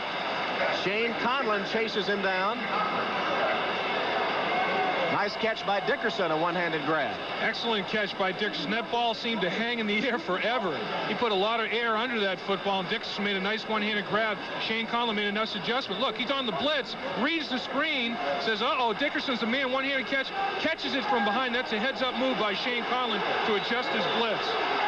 It'll be 3rd down and 5 yards for the Colts, who don't want to have to punt from their own end zone. This is a crucial 3rd down play. Hogaboom, perhaps an audible. Dickerson hit, keeps his balance and takes it to the 15 for a Colt first down. Shane Conlon tripped him up and then pinned him, but a great run by Dickerson, who was hit, but then managed to pick up first down yardage. No question about it. That is vintage Eric Dickerson. Not great blocking at the point of attack. It's just a little delay draw. Dickerson makes the read. Look at that. He breaks the tackle right there. Look at the balance. One hand, rights himself, gains an extra 6 yards by sticking that right hand on the ground and righting his balance. Dickerson held to the lowest of his career, 19 yards rushing in the '87 season against Buffalo. Has already exceeded that today, though he's been primarily a decoy. Hogaboom's pass. Brooks makes a great catch at about the 45 or 35 yard line it is. The 35. Brooks keeping his feet in bounds. Makes a 20-yard grab. Nice tightrope on the sideline. Look at Brooks' concentration. Left foot down, tap with the right foot, and he had control. That's a completion. He's caught a pass in all 34 NFL games that he has played in. Brooks, one of the finest young receivers in the NFL. He had 51 receptions in '87, 65 and 1,100 yards as a rookie. One of 9 rookies in the history of the NFL with 1,000 yards receiving. Hogaboom trying to be heard over the crowd noise on a first down play. Bumping and interference again on Brooks as he made the cut. Odoms bumped him. And that'll be another pass interference against the Buffalo Bills, who continue to be plagued by penalties. And once again, Odom's mistake is he did not turn his head for the football. Brooks gets a release. Odom's just concentrating on the receiver, never turns. Yes, he did. I take that back. He did turn to make a play on the football, but early contact, that's a questionable call because they have really liberalized the interpretation of pass interference downfield. Number 37 defense, first down. Odoms is whistled for the pass interference, giving the Colts a first down in Buffalo territory. My initial reaction when I looked at Odoms was that he never turned for the football. But if you turn for the football and trying to make a legitimate play on it, that should not be pass interference. That's really an iffy call right there. Hogaboom hit as he releases the ball for the end zone. Verdun, incomplete. Derek Burrows was covering Verdun, who has a touchdown grab, but dropped a similar one down the right sideline earlier in this quarter. Hogaboom threw that football over 50 yards in the air and very catchable. Boy, that should be touchdown city for Clarence Verdun. Hogaboom is going to be very upset by the fact that that wasn't caught. Watch the hit that he takes, Hogaboom, from Darryl Talley, just as he released that football. A big-time hit, but boy, he threw that football 55 yards in the air. Mark Bellini has replaced Clarence Verdun, and Wayne Davis in for Derek Burrows on the Buffalo secondary. 2nd and 10. Hogaboom slipped and got up and fired it incomplete. Bentley had a chance at the football that was intended for Dickerson. And Hogaboom lost his footing and then threw it probably ill-advisedly as he was off balance. Exactly. In the decal in the middle of the field, the Buffalo Bill helmet, he gets his feet tangled up in there. It's a little slick with the moisture on the ground, and he loses his plant foot. Does a nice job of keeping his balance, but as you mentioned, Tom, dangerous to put that football up when you have no strength on the pass. A reminder to our viewers, we will be selecting the Budweiser Most Valuable Player for today's game at the conclusion of the contest. 3rd and 10 for Indianapolis. 2:23 left in the first half. Indianapolis leading 17-0. Ball's at the 43 of Buffalo. Hogaboom has a man, Bentley, but he overshot him. Wayne Davis was covering Albert Bentley, but the pass too long. It'll bring up 4th down for Indianapolis. You know, the Bills have really struggled in the second quarter all season long. They've only given up 7 points this afternoon, but coming into today, they'd given up 48 of the 82 points they had allowed on the season. That's over 58% of the points that have been scored against them in the second quarter. Ron Stark's first punt only covered 38 yards. Errol Tucker is deep for the Bills. Tucker standing on the 10-yard line. 2:19 on the clock, first half. 17-0 Indianapolis. Low snap. Stark gets it away. Try to kill it inside the 20. There's a flag on the play. And the ball kept alive by the Colts. They down it at the 2-yard line. Wayne Davis, number 21, perhaps guilty of the infraction as Tom Dooley will try to sort it out. Let's watch the replay. Davis does just touch the left toe of Ron Stark. That's an Oscar award right there by Ron Stark. He wins the big Academy Award. And this will be called running into the kicker, not roughing the kicker, which is a 5-yard penalty and not an automatic first down. He just barely, if there was one less coating of shoe polish on that shoe, I don't think he would have touched this. Yeah, but his foot came down sort of on the shoulder of Davis. And he did run by him while his leg was airborne, which can be pretty dangerous. But they will call running into the kicker, which is a 5-yard penalty, not an automatic first down. That's what Ron Meyer is saying. He's going to say, let's keep the ball down there at the 2-yard line. Right. Can't get better field position than that.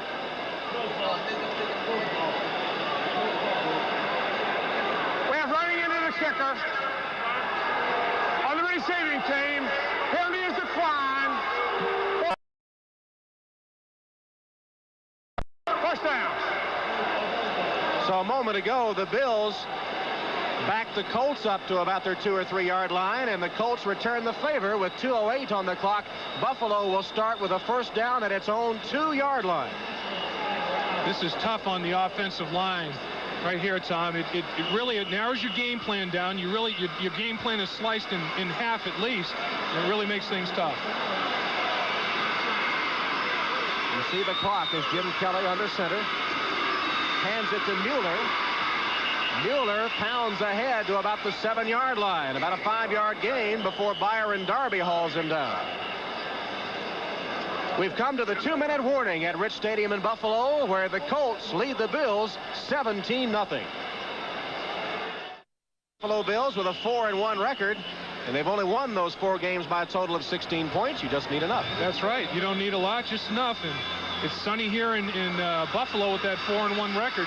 However, they trail 17-0 with 2 minutes left in the first half and are backed up with a 2nd and 4 from their own 8-yard line. Kelly. Pass to Burkett, complete for the first down. Out of bounds, stopping the clock at the 18-yard line, and the clock shows 1:57. Willie Tullis pushed him out of bounds, but Burkett picked up 10. Well, this Bills offense is really struggling, Tom. Only scored 3 points last weekend, have been shut out so far in the first half today. Coming into the game, the offense had only scored 4 of their 5 touchdowns. The 5th one was on a blocked punt. That's the lowest, 28th in the league, 4 offensive touchdowns. First down pass from Kelly. Too far for Burkett as it goes incomplete. The Colts had their nickel defense on the field as they're expecting the pass from Kelly, trying to get some points on the board here in the closing stages of the first half. But still with a long way to go, they'll have 2nd and 10 from their own 18. And once again, the Bills' offensive line, they find themselves in a must-pass block mode every play. When you're down 17 points, no question what you have to do. They've got 7 defensive backs on the field now, do the Colts. And somehow, Rob Riddick goes up in traffic to make the reception, and then he's jumped on by a lot of white jerseys that push him back, and the crowd thought that should have been a roughness penalty. It'll be 16 yards. Great catch by Riddick. A lot of people around that football with white jerseys on. They're making them pay for every yard generated in this drive. Clock continues to roll, coming down to the 1:30 mark. Kelly's pass on the sideline, taken by Harmon, who's nudged. No, they say not out of bounds. Keep the clock rolling. The fans don't like that either. Terry Wright will get credit for the stop, but the Bills thought they were out of bounds. 2nd and 4. Kelly's pass across the middle, complete. Burkett trying to get a block. He's at the 30. Down to the 26-yard line of Indianapolis. Eugene Daniel finally chased him down. Great catch by Chris Burkett. Great catch in a crowd. Found a little seam, settled in the seam of his own. Made a great play, number 85, Chris Burkett. And the Bills stop the clock with 57 ticks remaining. That's right, he settles right in the seam of his own. Look at that, 3 white jerseys, but Kelly finds him right in the seam, and then he gains nice positive yardage after the catch, picking up some blockers. It went for 35 yards, and the Bills have a first down at the 26 of the Indianapolis Colts. 57 seconds remaining. Bills have 1 timeout left. They trail 17-0. Kelly for the end zone. Harmon, touchdown.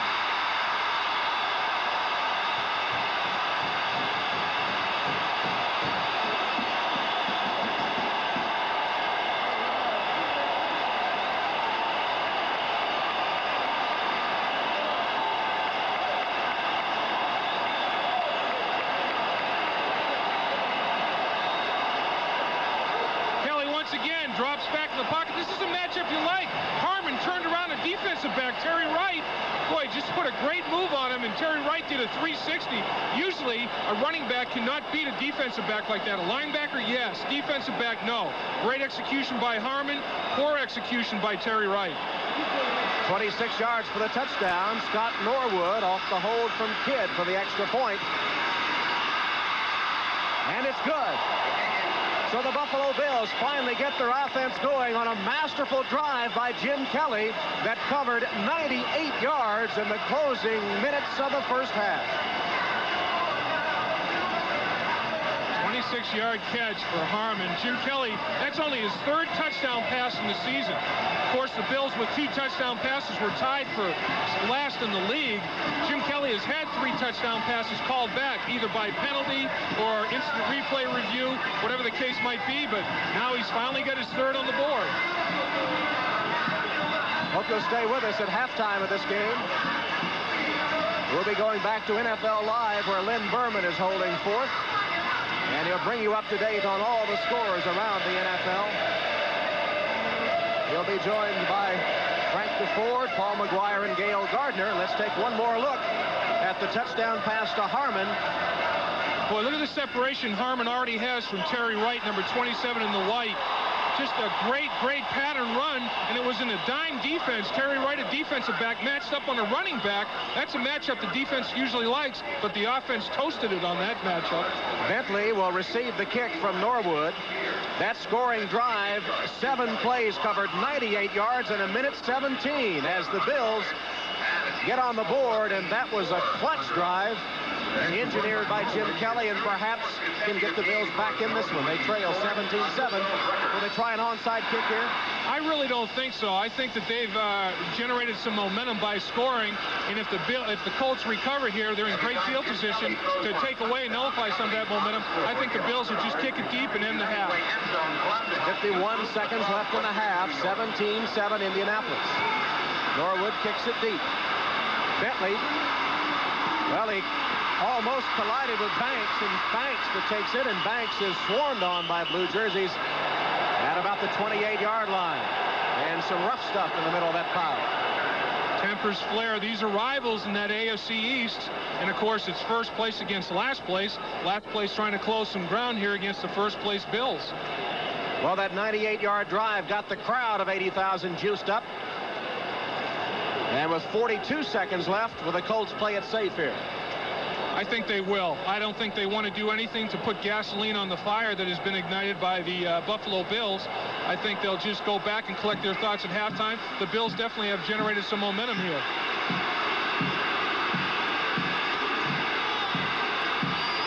Hogaboon hands it off. Dickerson to the 30-yard line where Darryl Talley tackles it. Here are the standings in the AFC East.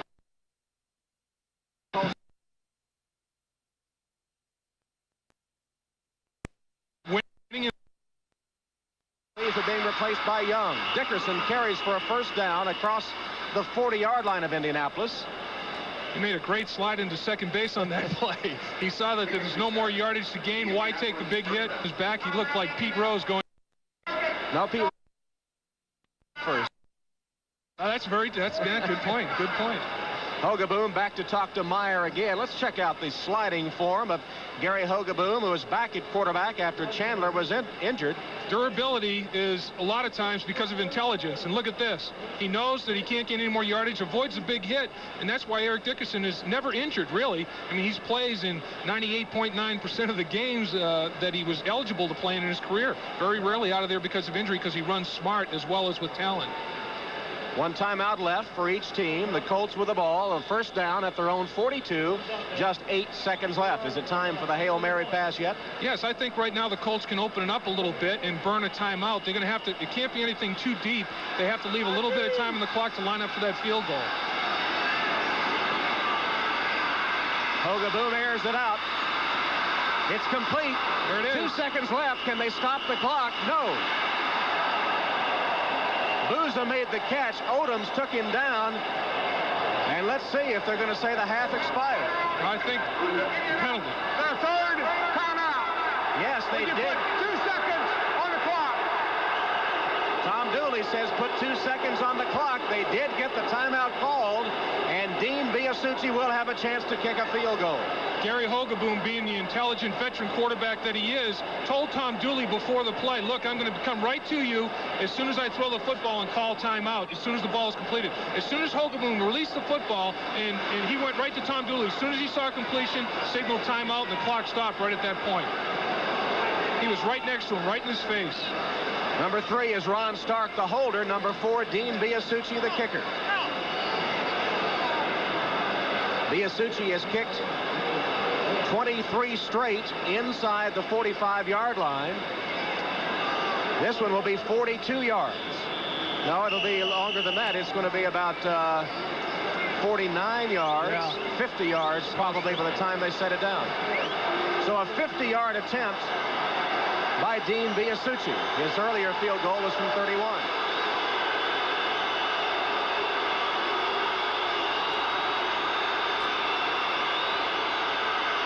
Here's the kick. No good. Biasucci with a try, 2 seconds left, misses it from long range. And an injured player, Joel Patton of the Colts, as Ron Meyer leaves the field. Patton is still down. Now being helped to his feet. There's Patton, number 65, limping off the field at halftime. So a wild and woolly first half. The Colts with a diversified attack, breaking on top 17-0. But the Bills with a 98-yard drive to pull within 7. attack directed first by Chris Chandler and then by Gary Hogeboom, going on top 17-0. But the Bills coming back with Jim Kelly directing a 98-yard drive to get on the board, and it's 17-7 at halftime. NFL Live halftime activities continue in a moment. We'll be right back after these messages from your local station. Halftime continues. We are joined, as always, by Frank DeFord. And both Frank and I just coming back from Korea. The Olympics, of course, a tremendous emotional spectacle. And you come back and you take a look at the NFL and feel maybe a little bit of that emotion is gone these days. No, these are hard times for pro football, Gail. You see, we all root for our favorite team to win. But let's face it, what makes it being a fan even more fun is cheering against some team you hate. And in this regard, the NFL had it made for years because there wasn't a personality type, there wasn't a human being in all the world who didn't despise either the Raiders or the Cowboys, one or the other. The Raiders were the rogues who threw spitballs in class and wouldn't eat their vegetables. The Cowboys were the little darlings who cleaned their plates and picked up their rooms. You naturally cheer for your home team, but which team you hated, either the Cowboys or the Raiders, depended on who you were and what you stood for. That was much deeper, much more revealing about what sort of a person you were. The Cowboys appealed to the super organized, the reliable, the organization men, Tex Schramm and Tom Landry and Gil Brandt and his trusty computer. The Cowboys were neatsy little silver stars and were led by Roger Staubach, a God-fearing military man. No other team in the world, and certainly not the Raiders, could have invented the cheerleaders. Only the Dallas Cowboys could have made raw sex sweet. Meanwhile, the Raiders took in outcasts and scoundrels. Al Davis, the ultimate loner. Us against them, the Raiders dressed like pirates and were led by Ken Stabler, a raucous reprobate, left-handed, and the snake. But above all, the Raiders and Cowboys both always won. That was crucial for us. You can't work up any hate for bums. Who cares about the Falcons or Buccaneers? You might as well root against the homeless. But now, sadly, the Cowboys and Raiders are stiffs. They're both coming off losing seasons, and they're losing again in '88. God help us, this is a threat to our national psyche, our emotional well-being. So in this election year, let us all come together and cheer for the Cowboys and Raiders. Pray that once again they can be winners, so that then each of us can be healthy Americans once more. Pick the Raiders or the Cowboys and cheer against them. I have to tell you that if you had asked me the question, which two teams did you personally root against through most of your life, I would have said the Cowboys and the Raiders, absolutely.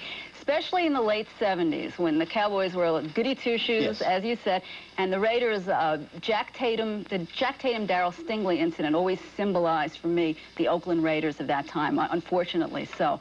But I have a feeling, Frank, that the ability to dislike, to be motivated by hatred in some way, is not there in a lot of our sports these days. Well, I think that villains have disappeared altogether. I think we even saw it in the Olympics. People didn't get worked up against the Russians nearly as much as they used to. You don't see it in baseball so much anymore. People hate George Steinbrenner, but I don't think the antagonism against the Yankees is there the way that it used to be. And I see you in that nice green outfit, and it reminds me of the Boston Celtics. And people used to hate the Boston Celtics when Red Auerbach had the big cigar. But, I mean, who could hate people like Casey Jones? It's not true anymore. Why do you think that's changed? Oh, I think as a general rule, television has smoothed things out, and perhaps the whole society has gone that way. I don't think we have as many heroes as we used to. Remember, Jack Nicklaus was a villain once upon a time when he came in against Palmer, and not so much anymore. Jim McMahon might try to be a villain, but he comes off more as just a rascal. I guess our emotions are just not as strong as they used to be. I guess not. But here's to perhaps some future villains. At any rate, Frank, thank you so much, and NFL coverage continues.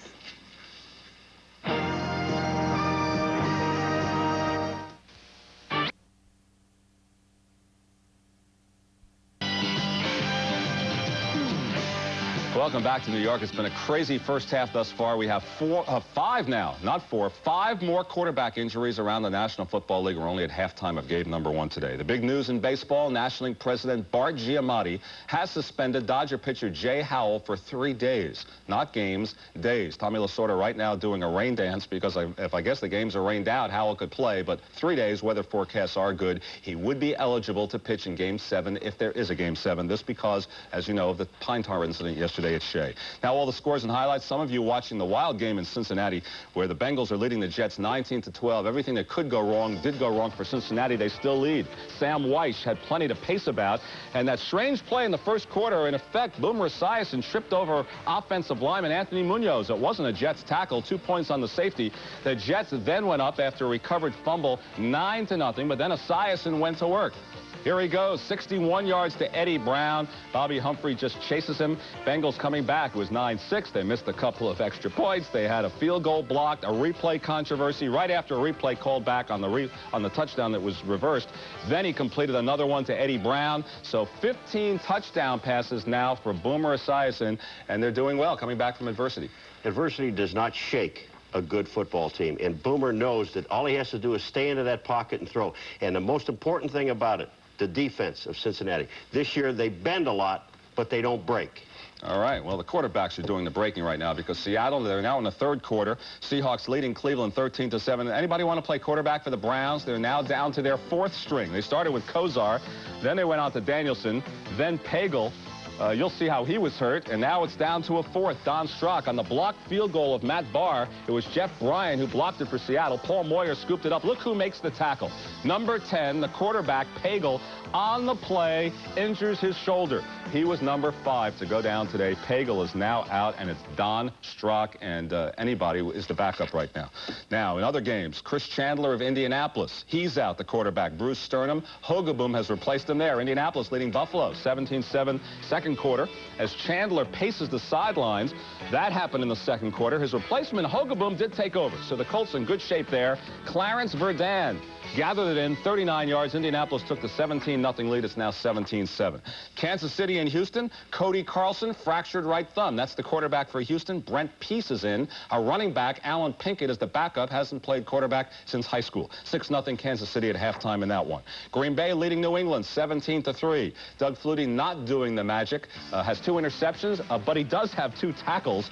And remember last week, Flutie with the naked bootleg against the Colts? Well, Don Mikowski, Green Bay quarterback, says, hey, I can do that. There he goes. Touchdown for Green Bay. And the Packers finally looking for a win for Lindy and Fonte. They're 0-5. Perhaps they'll get off track and get a win today at 17-3. That's at halftime. Chicago and Detroit, both quarterbacks, McMahon and Long, knocked out here with knee injuries. McMahon also suffered a concussion. Chicago beating up on Detroit, 17-0 at halftime in that one. The Rams over Atlanta. Nobody's going to go to football games at Atlanta Fulton County Stadium. It's now 27-0 at halftime. And how easy is it to rush against the Falcons defense? Well, in the first quarter alone, Greg Bell of the Rams rushed for 110 yards. That was in the first quarter. 27-0, all Rams trying to bounce back. Atlanta would go 1-5. The Rams would be 5-1.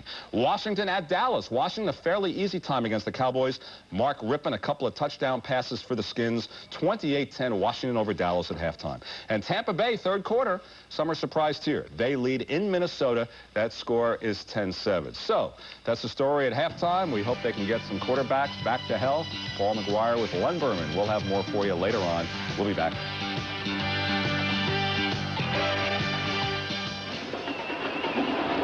Halftime at Rich Stadium in Buffalo. Tom Hammond and Dave Lapham, where the Indianapolis Colts lead the Buffalo Bills 17-7. And Dave, a surprising first half. Right off the bat, it was a surprise because the Indianapolis Colts did not hand the ball to Eric Dickerson as they had through the first 5 games of the season. They went to the air with Chris Chandler, the rookie, at the controls at that time. And he did a tremendous job. He incorporated a lot of people, a lot of support for Eric Dickerson. Albert Bentley got involved in the offense very early, went to his wide receivers. Bill Brooks made a couple of big catches. I think it was a good scheme by Ron Meyer and loosened the defense up a little bit. Eric Dickerson started to get involved in the football game, running the football as well as catching it. So they really jumped off to a very, very positive start in this football game. Chandler, of course, was later injured, suffered a bruised sternum, and replaced by Gary Hogaboom. But Hogaboom right on target, especially with a long touchdown pass to Clarence Verdun. Clarence Verdun has turned into the big play person for the Indianapolis Colts. And really, Gary Hogaboom could have had at least one more touchdown pass. Clarence Verdun, with all the positives that he had in the first half, had a couple of major drops.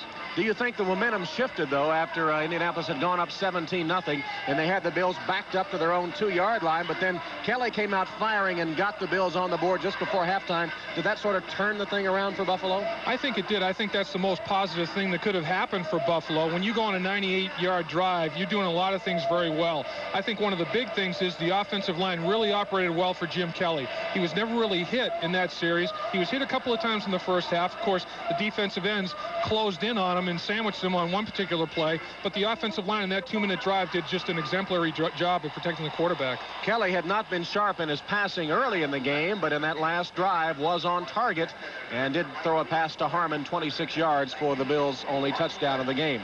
Looking ahead to the second half, what do you expect to see?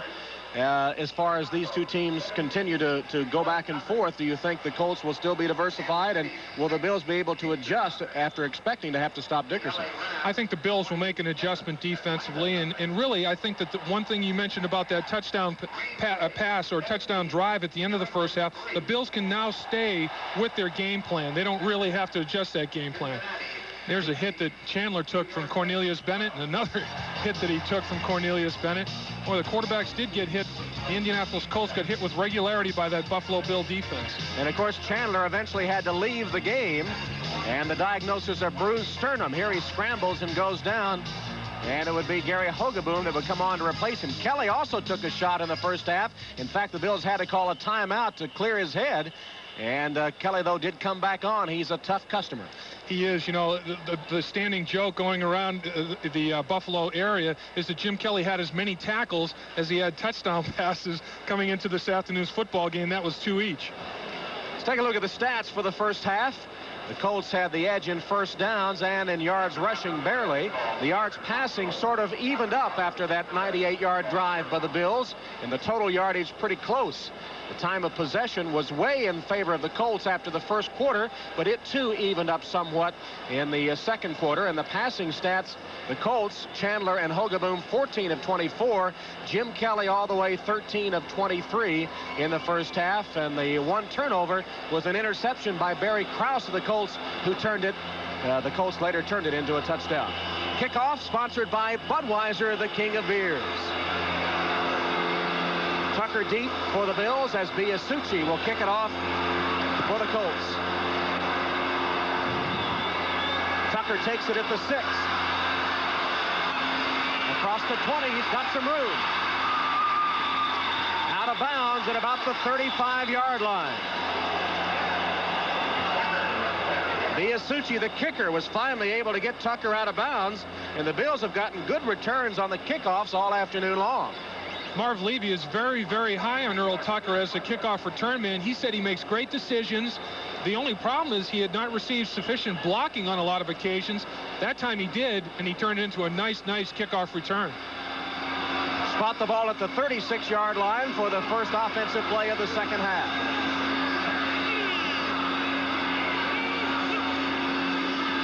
Kelly will put it up. Burkett can't hold it. O'Brien Alston was covering Burkett. Alston, the rookie, number 97, getting his first NFL start today. He's 6'6", 246 pounds, out of the University of Maryland. He is one specimen, and in fact, all those Colts are big people. But watch Chris Burkett. Breaks free from the line of scrimmage, picked up by Alston. That's dangerous. Grabbed him after that 5-yard area, but Jim Kelly threw the ball behind Chris Burkett, but Alston has to watch out, not grab him after that 5-yard period. Reed in motion as Kelly hands it off.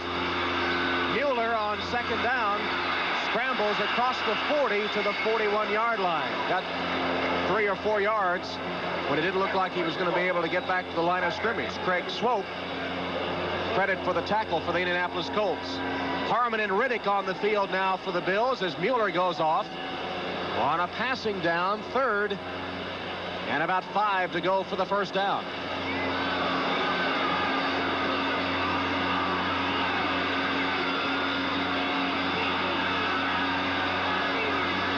7 defensive backs in for the Colts. Kelly, complete. Reed, spin out of bounds at the 45-yard line of the Indianapolis Colts. Andre Reed getting free. And Kelly on target. Tullis and Pryor managed to get Reed out of bounds. Andre Reed, who is second in the AFC in receptions, this is his specialty. Medium range routes, just runs a 10-yard out pattern, gets a little separation, makes a nice sure catch of the football. Just a very positive gain by Andre Reed. Willie Tullis was trying to provide coverage. Right there, Reed gets separation on his out pattern. You don't have to be very fast, just run precise, make a sharp cut on your pass route. Mueller hit, keeps the legs going and takes it to the 40-yard line. Swope and Young finally get him down there. It'll be second and about 5 for the Buffalo Bills. This drive began on the Buffalo 36-yard line, and they quickly have advanced the ball to the 40 of Indianapolis. You know, the knock on Andre Reed is that he can't stretch a defense. He averaged just under 13 yards per catch coming into this afternoon's football game, but he's got a place in this Bills offense.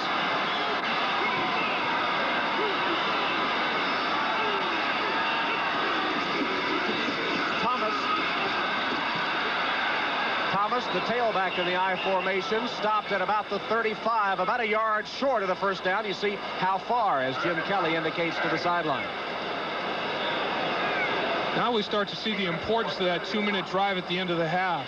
They score. Now they get the football to start the second half. The 17-point spread, depending on what happens, if they do score in this drive, can dwindle very, very quickly in the National Football League. Riddick and Byram are into the backfield for the Buffalo Bills on third down and less than a yard. You see the conversions today for Buffalo in third downs. They trail 17-7, opening drive of the second half. Riddick is hit right at the line of scrimmage, and it'll be close to the first down. The Colts did a good job in short yardage of stacking it up right at the line of scrimmage. Colt linebackers really filled very, very hard. These linebackers average 6'3½", 242 pounds. I mean, we're talking almost offensive line size for the linebackers. Watch Barry Krause and Fred Young. Boom! Fred Young fills the hole on Rob Riddick. I mean, we're talking major league hit right there. Dwayne Bickett and O'Brien Alston also assisting on the play. All the linebackers, it seemed, got a piece of the action, and it'll be close enough that we'll have to measure. Once again, 6'4½", 242-pound average. Tom, there were offensive linemen that big when I was playing in the NFL. It is just enough for the first down. So Buffalo, starting the second half on its own 36, picks up a first down in Colt territory. Ball will be spotted on the Indianapolis 34-yard line, actually between the 34 and 35. The 13th first down of the game for Buffalo.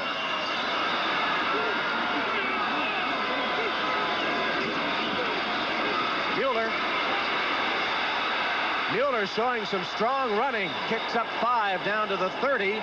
Joe Klecko is in and got part of the tackle, number 73. Mueller said he wanted to be more a part of the offense, and he's getting his chance today and coming through. He's a big horse from Benedictine College. You know, they ran a veer offense. He was not very sophisticated in the NFL scheme of things. Didn't know what a draw play was. Didn't know how to run pass routes or pick up blitzes on pass protection. The man can run the football. They said his college playbook had 6 pages. This is Thomas. Thomas has a first down. As the Bills finally get their running game in gear, Mike Pryor makes the tackle on Thomas, but another Bill first down. The thing I really like about Thurman Thomas is after the first collision by the defense, he always gets a yard or two more. He's got great leg drive. Watch number 34 in the blue, finds a seam, gets hit, very, very effective. Watch the leg drive. Picks up an extra 2 or 3 yards. I mean, he was hit right in the face immediately by George Wansley, but just shucked it off. First down at the 22-yard line. Flags down. Reed catches it. But it looked like the Bills might have jumped again. Metzelaars perhaps was offside, as the penalties have killed the Bills today, and Indianapolis has not committed an infraction.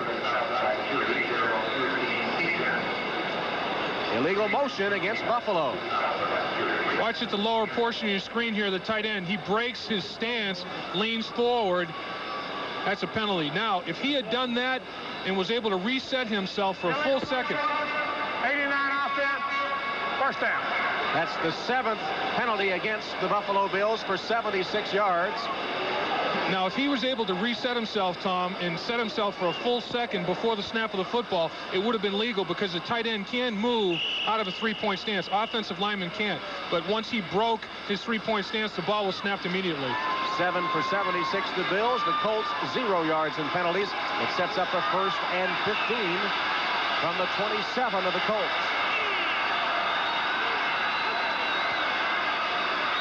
Kelly's pass, tipped, I believe, at the line of scrimmage and intended for Thomas, is incomplete.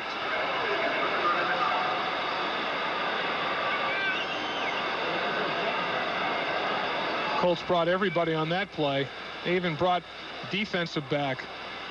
They blitzed Eugene Daniel from the cornerback position, as well as outside linebackers and 3-down linemen. They brought 5 on Jim Kelly on that play. Scott Norwood perhaps will be called on if the Bills cannot pick up a 1st down.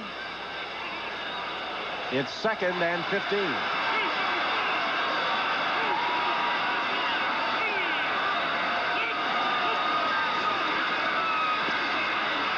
Kelly across the middle. Great catch by Reed. And the ball's loose.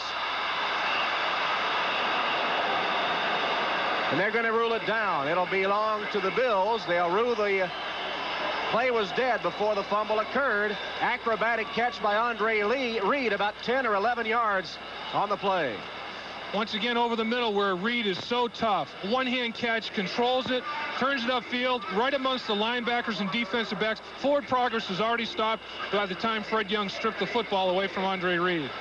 Here he is flanked out to the left. This is where wide receivers earn their money, over the middle. Lets it clear, comes underneath the linebackers, makes a great one-hand catch. Now he collisions Fred Young. That's where you earn your paycheck, right there. Reed had a broken left wrist in the preseason, and he says he was down. He's having a great game. He's made some spectacular receptions this afternoon. Reed in motion here on 3rd and 3. Kelly for Reed. Touchdown.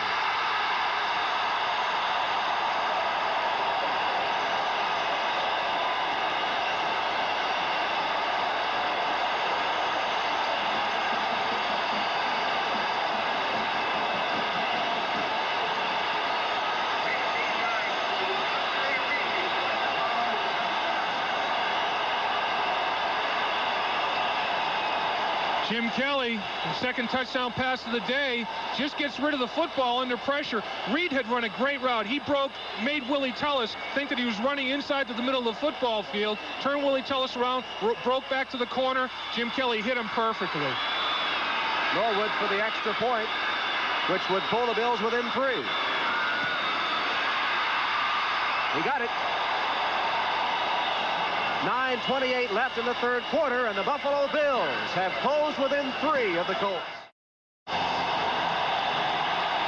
Tom Hammond and Dave Lapham at Rich Stadium, where the Buffalo Bills have scored a touchdown. Jim Kelly's 2nd touchdown pass of the day. Andre Reed will make the reception. Watch the move he makes. Come off the line of scrimmage. Tullis tried to hold him. Reed just broke free. Really poor coverage by Willie Tullis. Great route by Reed. Norwood's kick taken by Bentley at the 10. Bentley's got some room to the 30 and the 31-yard line. So Jim Kelly, with 2 touchdown passes coming into today's game, has pitched 2 in this contest, and after he threw the last one, he went to say to his receivers, now we've got it going. That's right. Thank you very much. He said Jim Kelly now 16 of 28, 221 yards, and those 2 touchdowns. Happy young man. And the last 2 times the Bills have had the football, at the end of the 1st half and the first possession of the 2nd half, they have scored touchdowns to get back in the game. Hogaboom, at quarterback for the Colts, fires complete to the 40. Pat beats the tight end, makes a grab, about a 10-yard gain. Bentley on the stop for the Buffalo Bills, and Hogaboom right back to the air for Indianapolis. And, you know, the 3rd quarter has been just an odd one, I guess is the best way to describe it for the Colts. They haven't scored all season in the 3rd quarter, but they'd only given up 3 points before the Buffalo Bills scored here on their first drive in the 3rd quarter today. 2nd and 1, they gave 9 yards to Beach on the reception, and Dickerson tries to pick up the 1st down and does, but not by much. He got a couple, perhaps 3 yards. Let's pause briefly now for station identification. This is the NBC television network.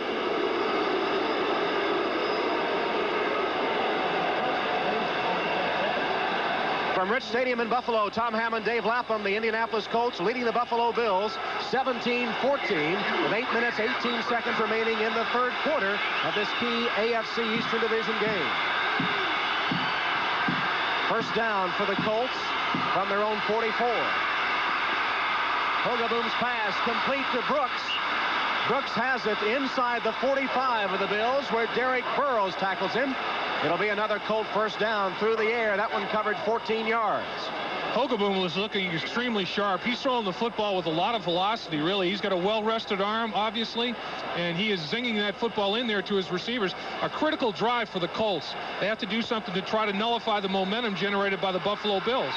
Mark Kelso, the starting free safety of the Bills, is out with a head injury, replaced by Sherman Cocroft, a free agent. Hogaboom goes for it all, intended for Brooks, and incomplete. Derek Burrows stride for stride with Brooks down the sideline.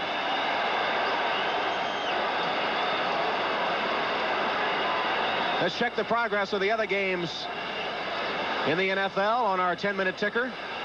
Wild and woolly affair at Riverfront Stadium. Cincinnati 26-19 now over the Jets in the second half.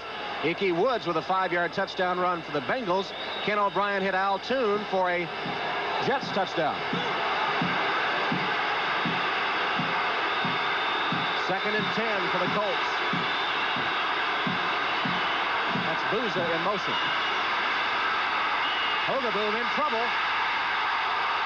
He'll be ruled in the grasp and control, and a flag goes down. Cornelius Bennett was wrapped around Hogaboom, and they'll rule a sack. Flag is on the play, and Tom Dooley will sort it out.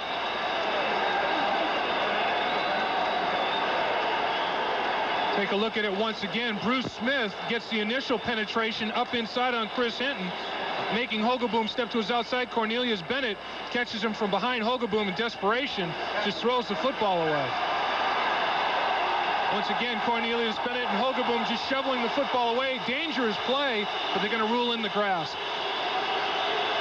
That'll go in the books as the third sack. Grounding, number 7, loss of down, third down. Well, it's an intentional grounding penalty against Hogaboom and the Colts. The first penalty against the Colts in the game.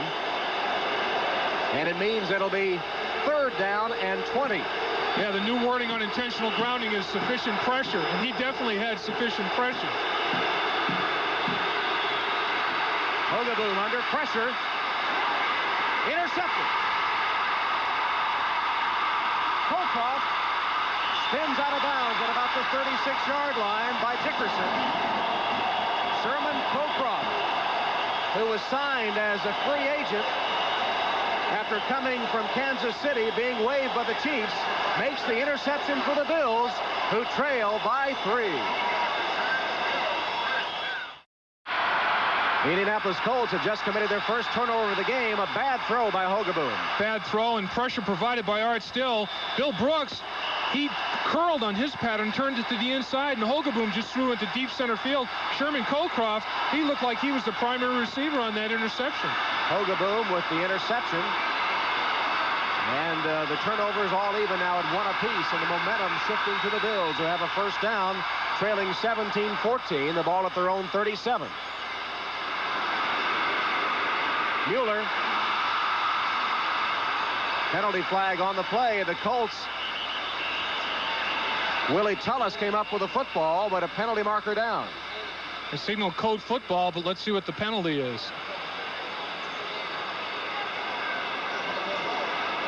Ron Meyer on the Indianapolis sideline awaiting the officials' ruling, and it looks like the Colts are going to have the ball. Hogaboom set to come back on the field.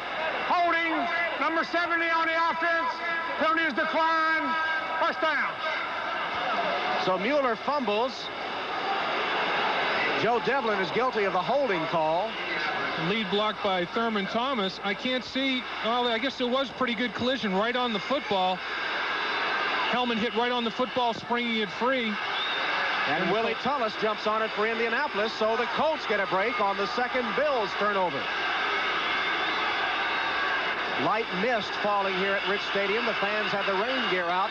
Second turnover against the Bills. Back-to-back turnovers. First for the Colts, and then the Bills give it right back.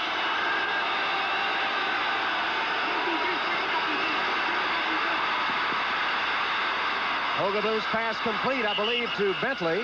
Albert Bentley takes it to the 44-yard line, or the 34-yard line of the Bills, where Cornelius Bennett gets him down. You know, really most of the pressure on Hogaboom and the other quarterbacks from the as far as the Bills are concerned, has not come from Bruce Smith. So I think Chris Hinton has done a credible job here in this rematch. Last year it went to Bruce Smith. This year Chris Hinton seems to be holding his own very well. 2nd and 3 for the Colts. Hogaboom completes it. Complete to the tight end, Beach. Wrestled down after picking up a first down by Leonard Smith. Pat Beach is a big target, 6'4", 252. The third leading receiver on this Colts club. He had 8 receptions coming into today's game.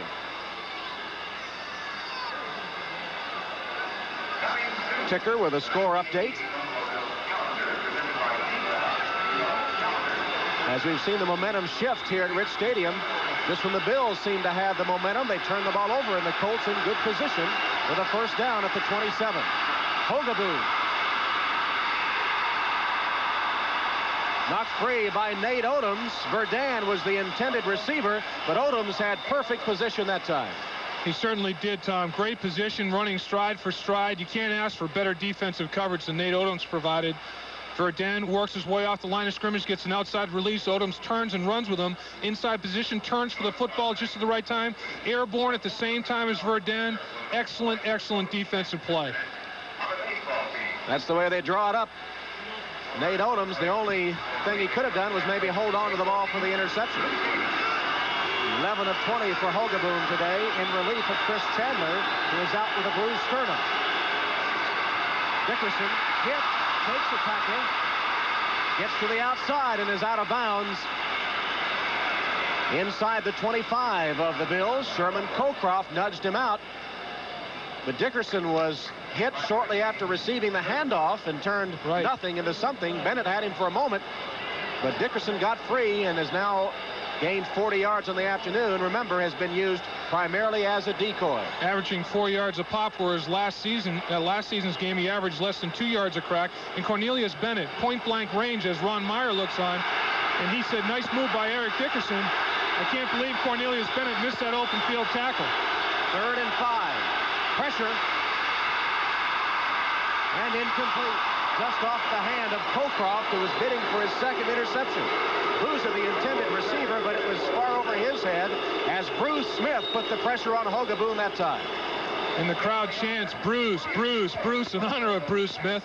And this guy, of course, led the team in sacks last season. He had a sack nullified against the Chicago Bears last week.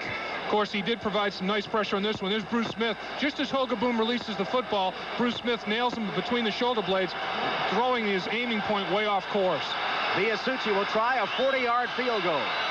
He's 1 of 2 today.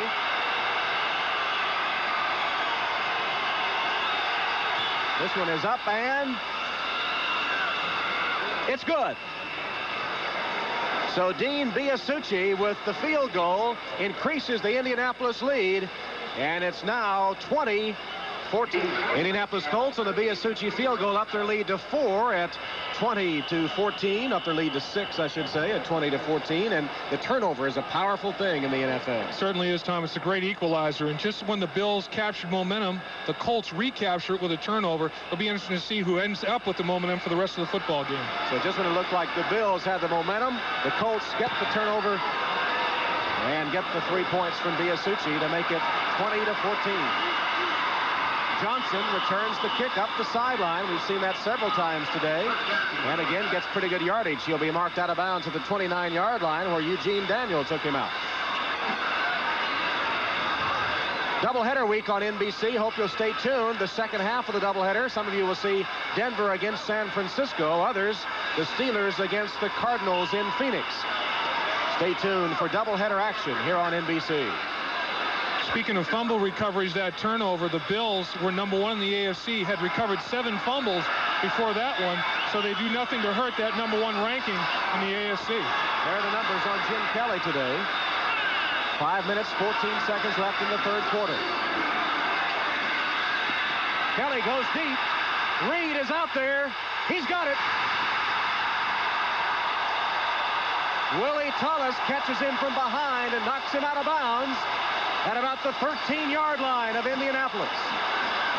So much for Andre Reed not being able to get deep. I can't believe the separation that he had on Willie Tullis. Willie Tullis is giving him about a 9-yard cushion, and before he knows it, Andre Reed is right up on his toes and just blows right past him. Willie Tullis looks more like me out there trying to cover Andre Reed. That's 58 yards. Kelly to Reed, and Ron Meyer's team now backed up in the shadow of its goal line, where the Bills have a first down. Mark the ball at the 12-yard line of Indianapolis. Thomas stacked up and driven back by the Colt defense. Donnell Thompson leads the white-shirted charge of Indianapolis. They were ready for Thomas that time.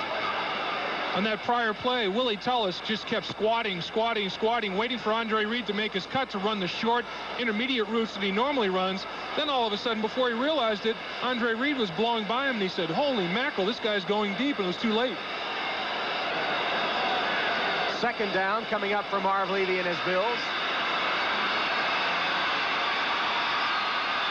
No gain in the last play. Spotted again at the 12. Clock ticking down, third quarter. Kelly complete to Reed across the middle. He's got the score. Great block thrown by Thurman Thomas to allow Andre Reed to take that into the end zone.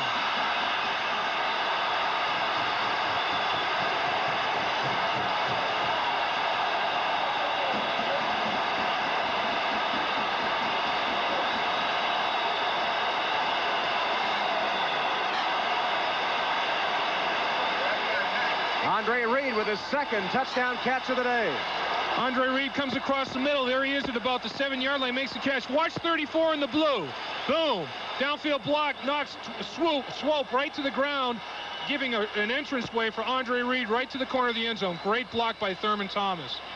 Extra point, Norwood for the lead. It's good.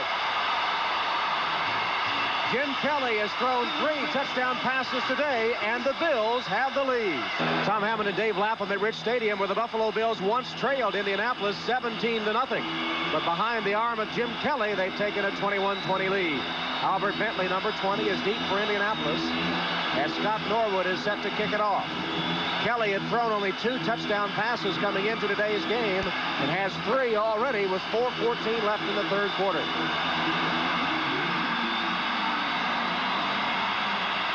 Bentley at the 15.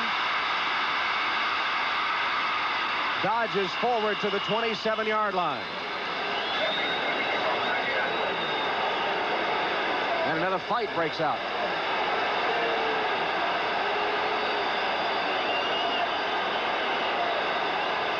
Doesn't appear to be too serious, just some pushing and shoving and no flags down. Tom Dooley with a sack. Tom Dooley said, "Hey, Butch Roll, get to the sideline. I'm the one telling you. Get out of here."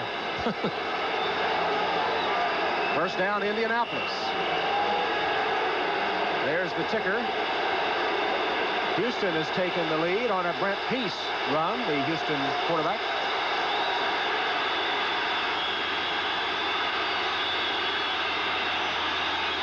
Here's Hogeboom for Indianapolis on first down. Complete to the tight end, Boyer. Boyer to the 34. Shane Conlon and Leonard Smith combine on the stop.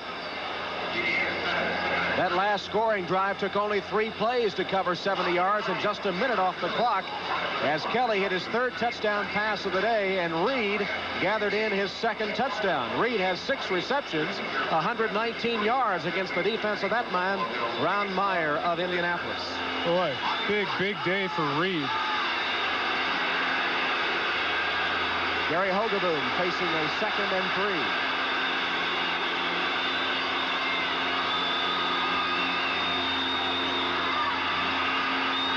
Dickerson got the first down, lowers his head and pounds across the 40.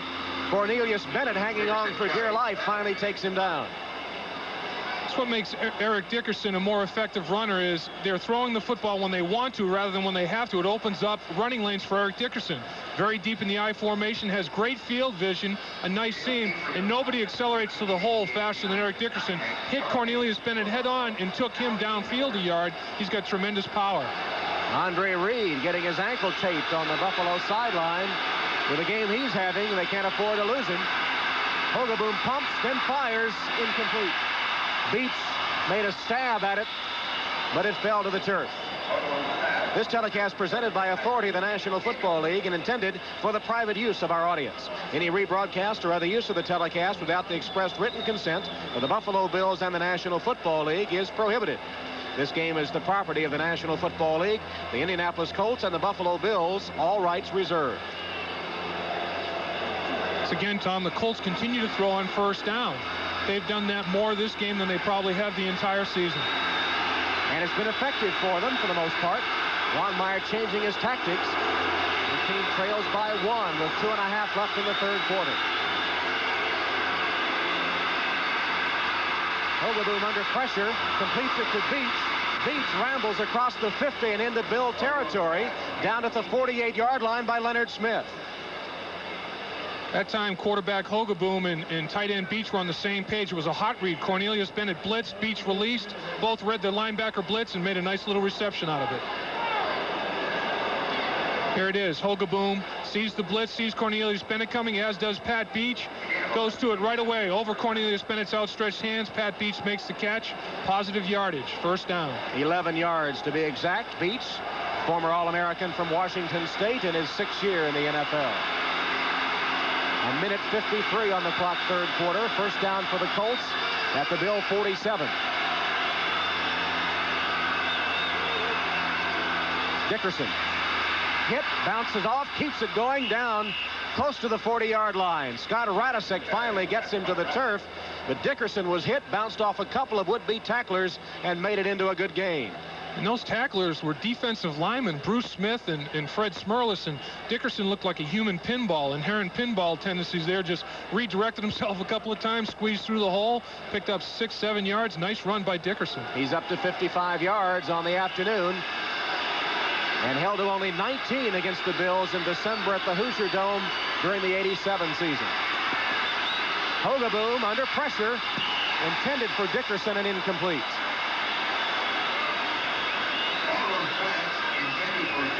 Eric Dickerson always draws a crowd, whether he's carrying the football or trying to receive a pass. Absolutely. He's going to draw some serious attention. Here he is in that I formation again. Releases on his pass route. Big gets nailed as soon as he gets off the line of scrimmage. Tries to work toward the sideline. Then for good measure gets nailed once more. And that's Leonard Smith, who they acquired in the trade from the Phoenix Cardinals. He said, "Hey, Eric, just want to let you know I'm around, partner."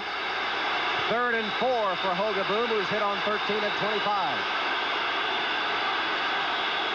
Light rain continues to fall here at Rich Stadium. Brooks goes in motion, comes back the other way.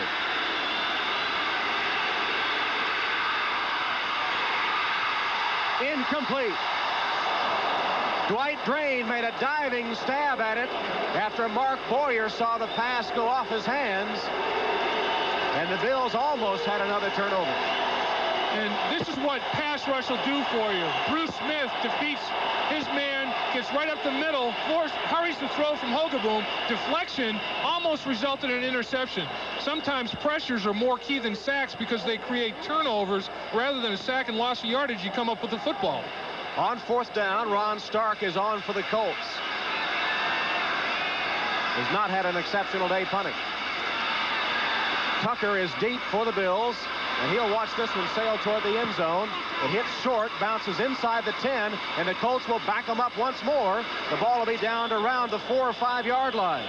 Cliff Odom, the disgruntled linebacker, down on special teams to make the down for the Indianapolis Colts. A 36-yard Stark punt, but downed well inside the 20 of the Bills. And here's the play that caused that punt. This was the 3rd down play.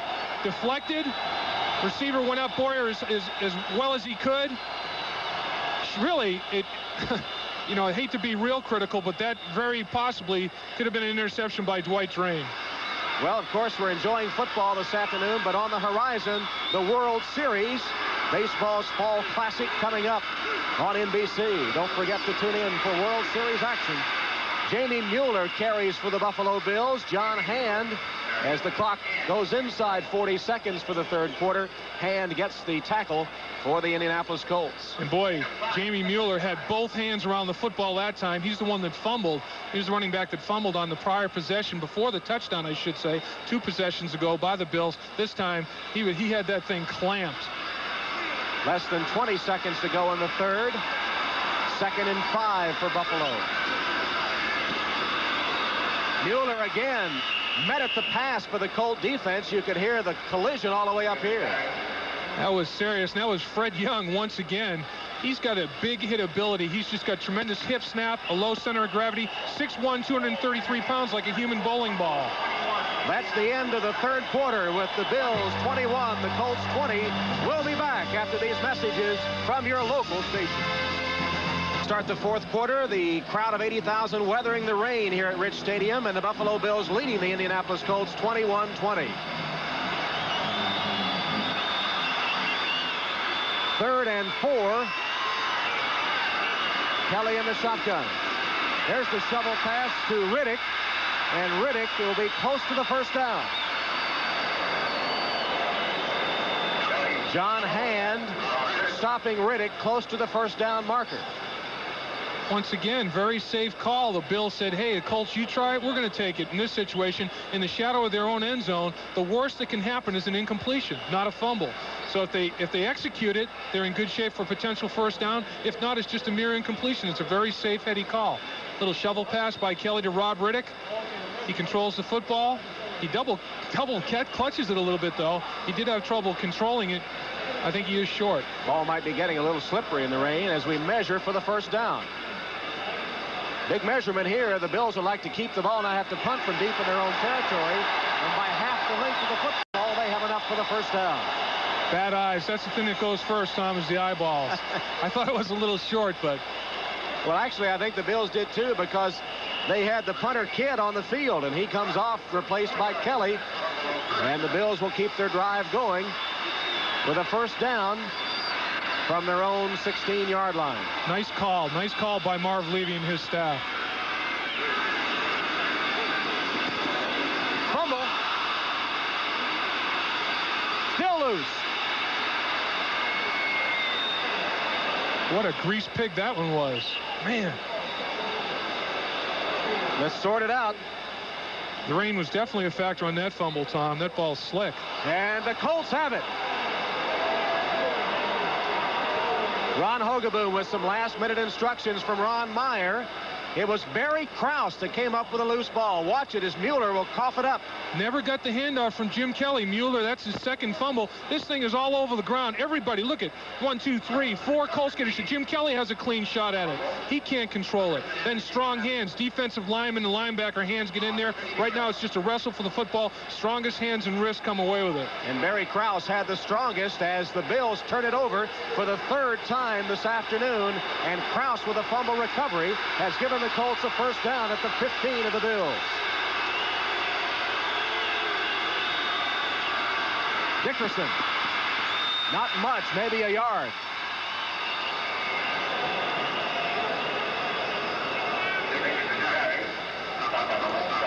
Of course, that's Buffalo's third turnover, and the Colts only have one. And as we said before, that's the great equalizer.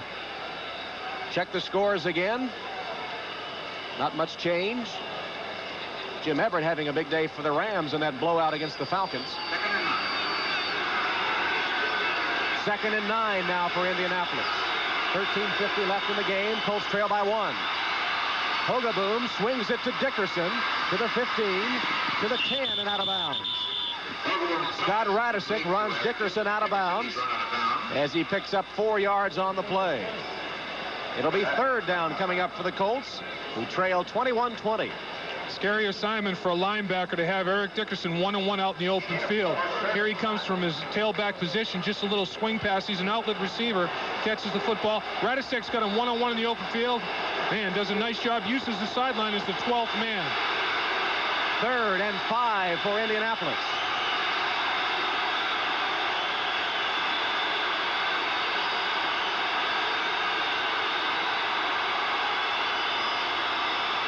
Dickerson to the 5 and close to the first down. Leonard Smith kept Dickerson out of the end zone, but it'll be close to the first down, and we'll measure it. Crucial one coming up here.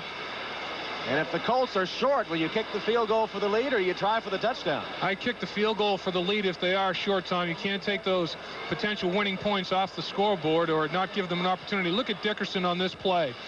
He makes a little stutter step in the backfield to get things underway, finds a seam, and then his pure acceleration, lowers his head.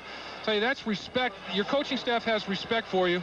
They are just a little short. Boy, we're talking 2 lengths of the chain short. They're an inch or 2 inches short. And Ron Meyer, kick the field goal. There you go. has sent Dean Biasucci onto the field. Well, Tom, it's unbelievable. It's 3rd and 5. You're inside the 10-yard line where the yardage is the toughest. What do? Give the ball to your tailback. Eric Dickerson has tremendous respect of his coaching staff to get the football in a running situation with that down and distance at that field position. This will be a 23-yard chip shot for Biasucci, who's hit 2 of 3 today.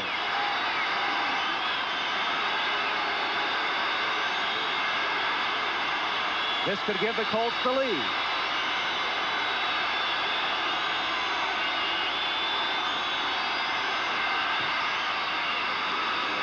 And it's good.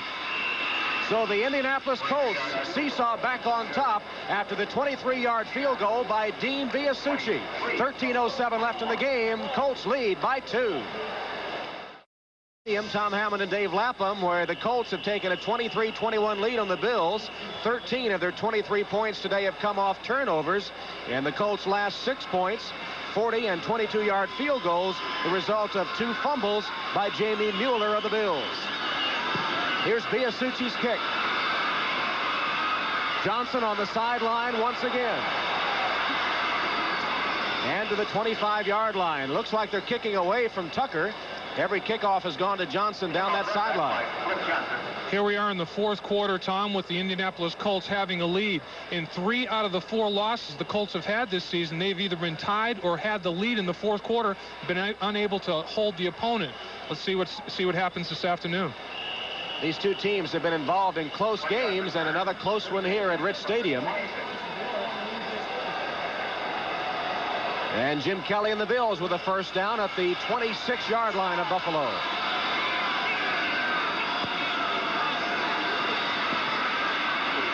Kelly's pass to Reed, knocked away at the last moment by Chris Good.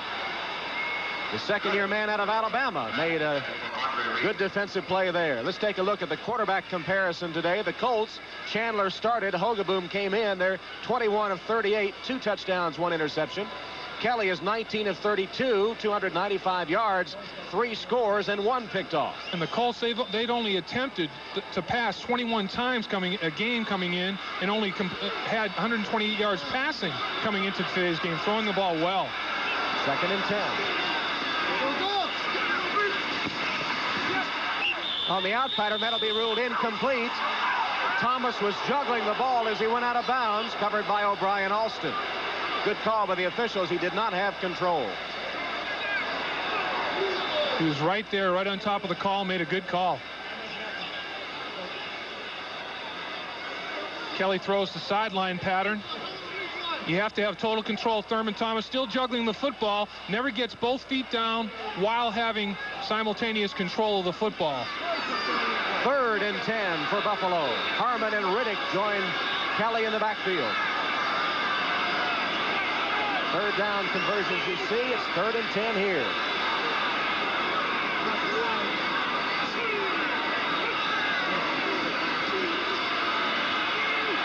Kelly complete to the 40 and the 41-yard line. Trumaine Johnson goes up to make the grab.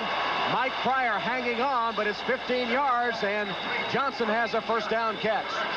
Tremendous catch by Trumaine Johnson. What he did was he used his body as a shield for the defender. He knew he was going to get hit. breaks it down inside to the hash mark, little curl pattern.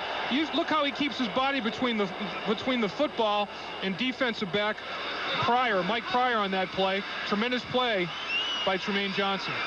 And the Bills with a first down at the 41. Thomas picks up 4 yards, and a penalty flag goes down. Donnell Thompson. Looks like it could be a face mask, Tom. Donnell Thompson, it looked like he might have had hold of the face mask of Thomas. And that's what the call will be.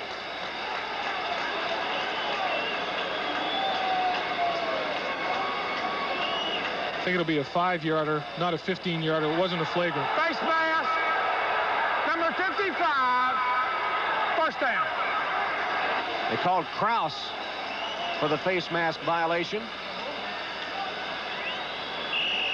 And a first down for Buffalo. The ball rests just short of midfield at about the 49-yard line of the Bills.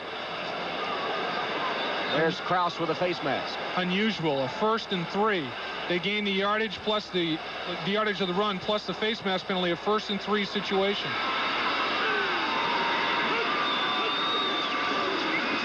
Thomas pitches back to Kelly. Lost it. Reed couldn't get it. Reed turned all the way around trying to come up with a pass. Chris Good was beaten on the play, but the pass was behind Reed. That's right. Andre Reed, his reaction was he turned around in disbelief to Jim Kelly. He should have led him further to the sideline. Andre Reed cutting all the way across the field. By this time, Kelly's already received the lateral back from Thurman Thomas. Really threw the ball behind him. If he had led him more to the sideline, it would have been a nice long completion. Here it is once again. He makes a nice adjustment of the football. Has to do a 360 in midair, but if the ball was led properly, it would have been a completion. Chris Good has been tested today by the Bills. It's 2nd and 2. Mueller, both hands wrapped around the football that time after fumbling twice, and he bangs ahead for the first down. Barry Kraus pins him after he got 2 or 3 yards. Seattle continuing to beat Cleveland, and of course the fans of the Colts and the Bills glad to see the Jets on the short end of the score. Here at Rich Stadium. Washington had a big lead on Dallas. Here at Rich Stadium, 11 minutes left in the game, and the Colts leading the Bills 23-21. Kelly turns and fires short of the first down to Reed, who's taken out of bounds around the 40-yard line of the Colts. Eugene Daniel made sure he didn't get enough yardage for the first down. Once again, this tests the arm strength of an NFL quarterback. The ball's actually in the air 30 to 35 yards, even though it's a 6-yard out pattern. Andre Reed makes a sharp cut. Look at the zip on this football. Boom. Right between the 8 and the 3 for Andre Reed. That tests the strength of Jim Kelly, and he passed with flying colors. Great arm strength. 2nd and 5. Marv Levy patrols the Bills sideline. The ball is at the 41 of the Colts. There are the numbers on Kelly. Mueller again. Big hole up the middle. Inside the 30 down to the 29-yard line. Jamie Mueller pounding straight ahead for first down yardage. Oh, tip of the cap on that one. Center Ken Hull, left guard Jim Richer, and right guard Tim Fogler did a nice job up the middle, as this is just north and south by the big fullback. Cut back, right up the center, right up the heart of the Colts defense. Great operation in there by the Bills' interior line. Alston, Darby, and Hand. It took 3 of them to bring Mueller down that time. 48 yards rushing. That last one good for 12. Mueller again. This time he's met and driven back by the center of the Colt line, and linebacker O'Brien Alston also getting a piece of Mueller. Mueller's a powerful package. 6'1", 225 pounds. Very, very developed musculaturely. He's got an NFL body, no doubt about that. What was that again? Musculaturely. I think Mrs. Riley, but can you spell it? My junior high school English teacher. Is that a word? I'm not sure. Huh? 2nd and 6 coming up for the Buffalo Bills. They trail 23-21. The ball at the 26 of Indianapolis.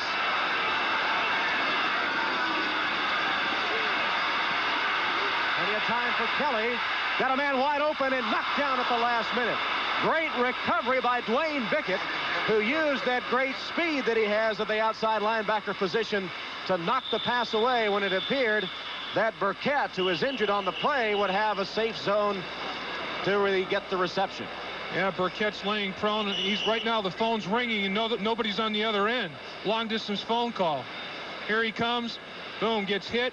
Hits head first, and then he's hit by Ronnie Harmon. Right now, the bells are ringing. Nobody's on the other end of the receiver. We'll see how he is when we come back. Chris Burkett of the Bills is up and apparently okay after being shaken up a bit on that last play. 76,018 at Rich Stadium, where the Bills face a 3rd and 8. Kelly's pass, incomplete, intended for Trumaine Johnson, and the fans want an interference call. Look at Johnson hopping. He wanted the flag, too. Freddie Robinson was close on his heels, and Johnson thought he might have been interfered with.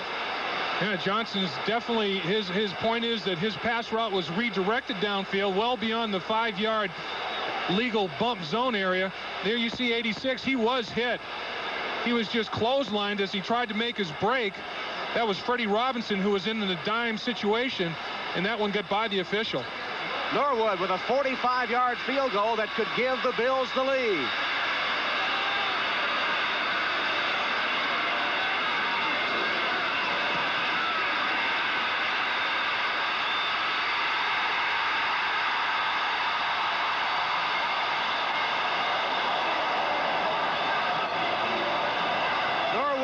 It. A good job by Kidd, the holder, who pulled down a high snap, and the Bills lead 24-23.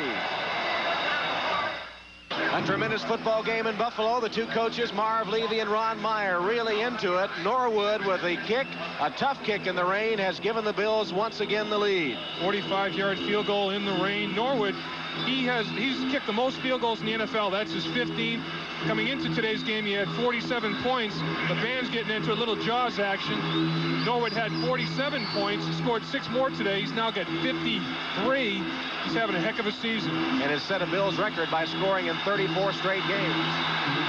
Norwood's kick will be taken by Albert Bentley at about the 8-yard line. He's buried at the 20.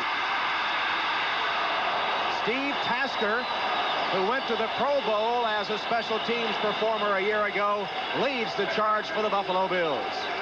So did Mark Pike. Tom Hammond and Dave Lapham here at Rich Stadium with David Stern, our producer, and Jack Simon, our director, and we're getting into it too. We are. This is the emotion of this is tough to get around here. Here's big defensive lineman Mark Pike. He's a wedge buster. Gets in there, throws people around like they weigh 20 pounds. Gets in on the tackle. Tasker made the first hit, and Pike got involved also. First down for the Colts. Hogaboom will go to the air. Under pressure, he throws it incomplete. Hogaboom just got it away.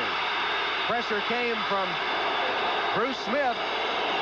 Eric Dickerson, the intended receiver, but they put the pressure on Hogaboom that time.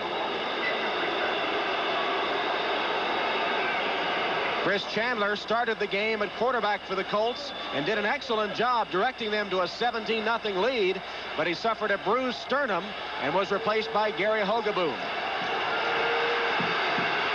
Eric Dickerson has carried 14 times for 59 yards today, a 4.2 yard per carry average. Hogaboom, short drop, throws it incomplete. It's short hop, the intended receiver, and a flag goes down. Brooks was the intended receiver, and Sherman Cocroft holds his hands out to the official saying, "What did I do?"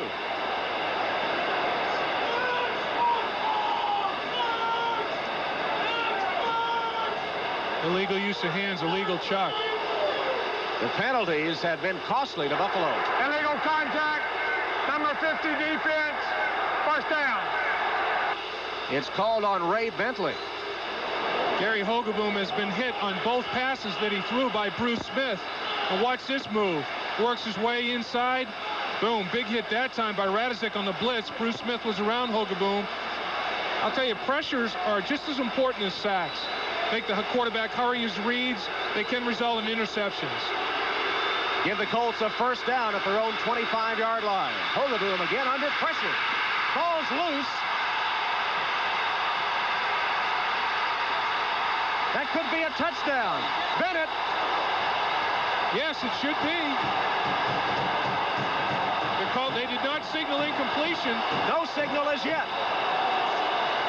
First down, Bills. It'll be the Bills' ball, but not a touchdown. Hogaboom was hit. He spun around. The ball came free. It bounced off a Colt and then was picked up by Bennett. Watch Bruce Smith. Grabs Hogaboom, spins him around, grabs his right arm, and the ball is totally free. Hogaboom was trying to get into a throwing motion, and he just spun the ball free. Buffalo's football. Now the question is, why is this not a touchdown? Touched right there by the offensive lineman. Cornelius Bennett comes in and stakes it away from Joel Patton. Why is it? Maybe because Patton touched it. Are they going to rule that possession? They can't. I wonder why that's not a touchdown. A backward pass. Backward pass. It cannot be advanced. Touchdown. Backward pass. Thank you, Tom Dooley, for the explanation.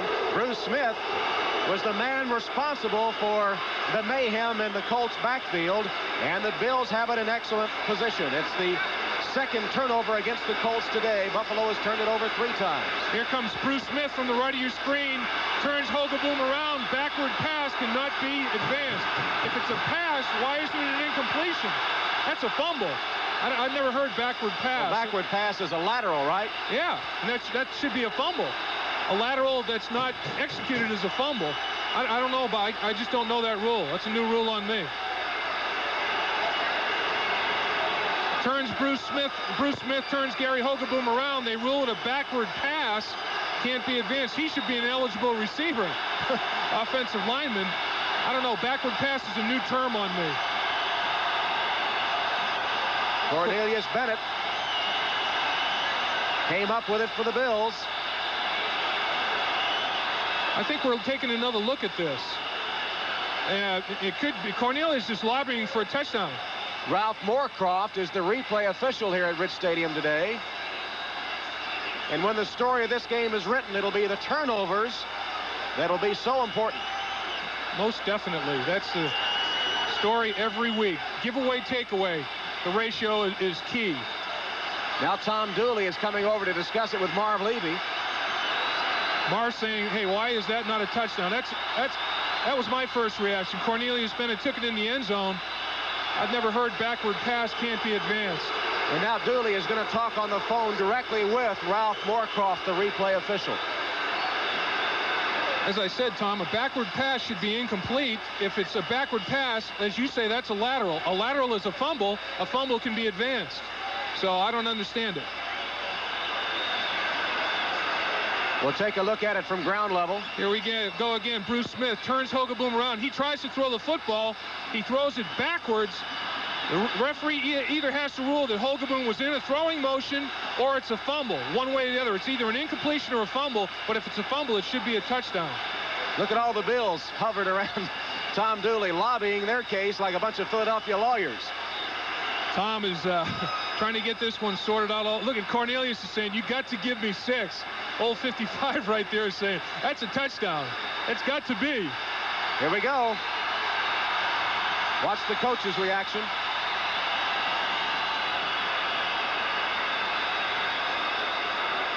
Tom Dooley, tell us what happened. After further review, the play will stand. First down. What's the ruling? What is the ruling?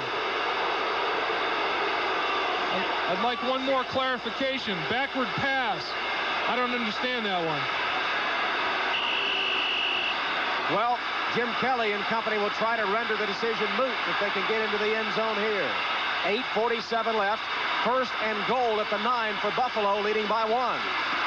Thomas dances his way to the 7.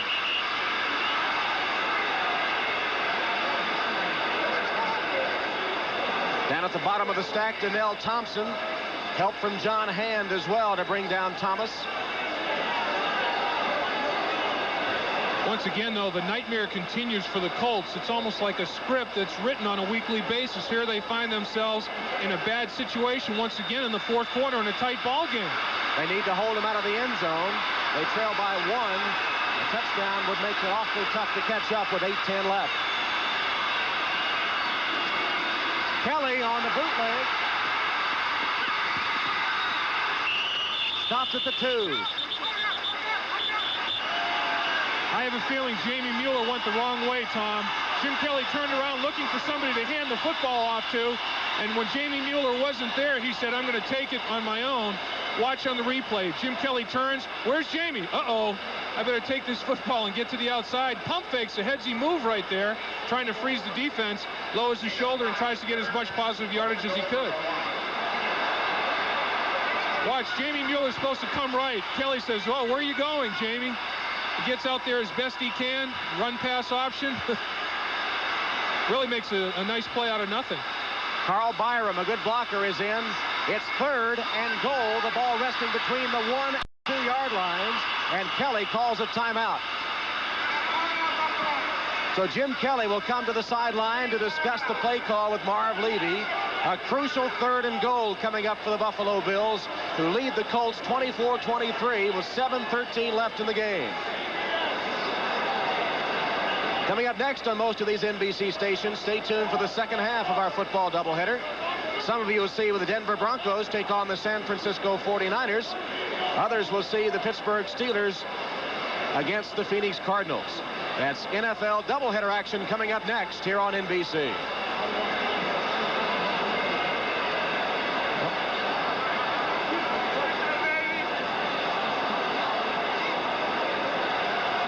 Cornelius Bennett getting a little drink, saying, are they going to give me the touchdown or aren't they?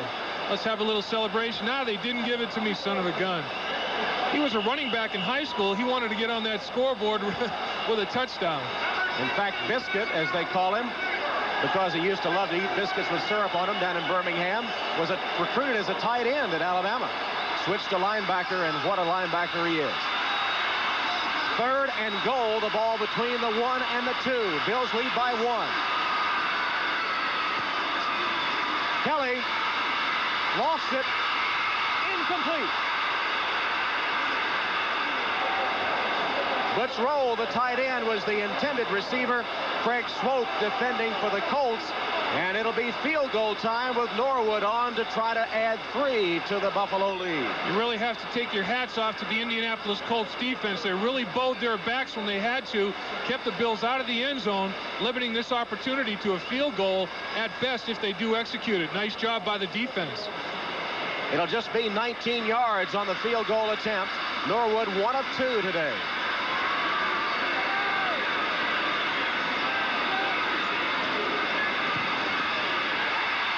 And the kick is good. So the Buffalo Bills take advantage of the Indianapolis Colts turnover and add 3 to their lead. But as you mentioned, the Colts with a good defensive stand, and they're still in the ballgame. Exactly what that defensive stand did, Tom. The Colts only have to score a touchdown to take the lead.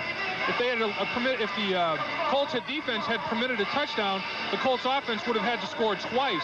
Now, really, they only have to score once to recapture the lead. That's a big, big circumstance with only 7 minutes to go in the football game. Well, remember, the Bills have really been putting the rush on Gary Hogeboom lately. And what can the Colts do to try to negate that pass rush of the Bills that's been so ferocious here in the second half? I think what they should do on this drive is utilize the screen pass and draws, mix it up a little bit. Cincinnati Bengals apparently on their way to victory over the Jets. Chicago has it wrapped up, it would appear, and the Rams with a big blanking of the Atlanta Falcons. Minnesota edged Tampa Bay only by 1. Albert Bentley, very dangerous return man, is deep for the Colts. And Norwood will boot it off for the Buffalo Bills.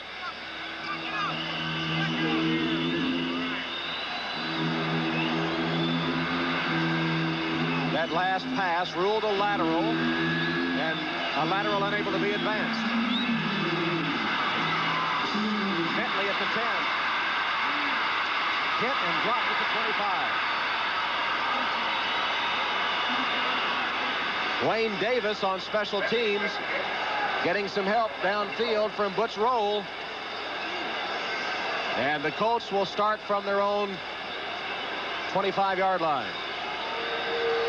There you see the records coming into this game, a crucial game for the Colts to have any chance of repeating as divisional champs. They must win today. you see that the odds already are stacked against them. A loss today would just about eliminate them. Hogaboom, play action pass. Lets it go as he's hit, and it's caught by Brooks. Brooks at the 39 with a diving catch. Burrows defending on the play, but somehow Hogaboom got rid of it. And Brooks makes a first down catch and then limps back to the huddle, 13 yards on the play. Boy, that's a big-time play by Hogaboom. Little play action. The pass rush, that play action means nothing now. Bruce Smith still comes. He gets rid of that football. Look at that. Look at where Brooks catches the football about 6 inches off the ground. Hogaboom gets nailed by Bruce Smith.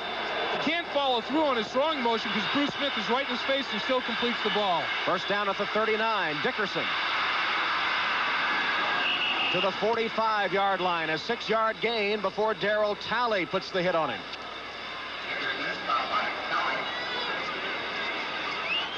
Play action fakes almost meaningless right now, Tom. The Buffalo Bills they'll bring 4, 5, and 6 people rushing Gary Hogaboom at quarterback. Really put everybody in maximum pass blocking position. Don't play action fake. 5 minutes, 45 seconds left in the game. Buffalo leading Indianapolis 27-23.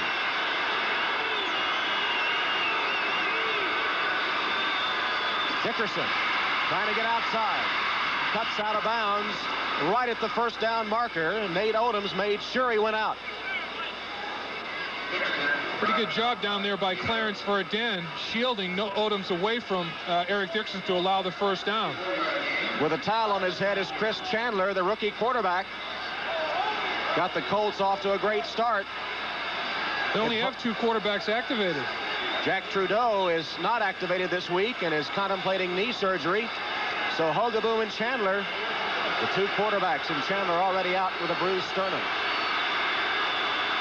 First down. Hogaboom buried. Fred Smerlis, the 10-year veteran out of Boston College, the veteran nose tackle, with the 3rd sack of the day for the Buffalo Bills. He beat Ben Hutt to sack Hogaboom, and the jaws of death indeed. Ben Hutt gets up limping a little bit. Here's Hogaboom, takes his drop. Fred Smerlis goes inside, really gets good penetration inside between Dixon and Ray Donaldson for the sack. Fred Smerlis, a happy young man about that. A rejuvenated player. Yeah. A happy young man. You know, the front 3 for the Buffalo Bills, Smerlis, Still, and Smith, are all Pro Bowlers. Hogaboom on 2nd and 16.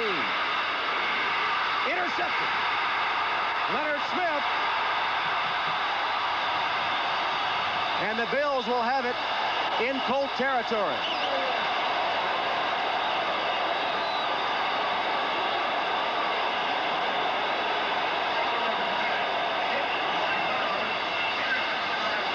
I think Derek Burrows got the initial tip, and then Leonard Smith, the smart defensive back that he is, they work on this tip drill. Here's Derek Burrows working on Bellini. They get the ball downfield in front of him. That's the tip. The ball has already been tipped by Derek Burrows. He was going to Bellini, and Leonard Smith made the catch. Leonard Smith, who's been a Pro Bowl alternate the last 2 years with Phoenix, coming over to the Bills in a trade. There's the tip by Burrows, and the pickoff by Smith. And he took it back 14 yards. So the Bills now give it to Jamie Mueller, and they'll play it safe in the rain. Donnell Thompson made the stop. They're going to work on the clock, which shows 4:48 left. Marv Levy's team in front, 27-23. Tough day for Hogaboom, who's really felt the pressure from the Bills' rush. 3 turnovers apiece, and they've been big in the game. They've been a tremendous factor. Boy, as I say, right now the Indianapolis Colts are looking around saying, this is unbelievable. Who's going to make the next mistake? Not me, I hope. Just a negative feeling.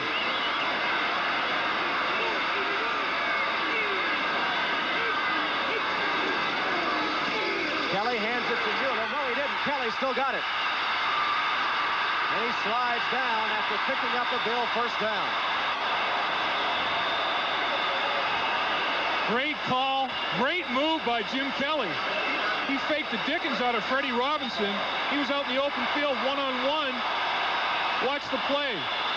Play fake to Jamie Mueller. Everybody goes to the right. All the Colts go to the right. There's Jim Kelly with the football, number 12. Watch this move.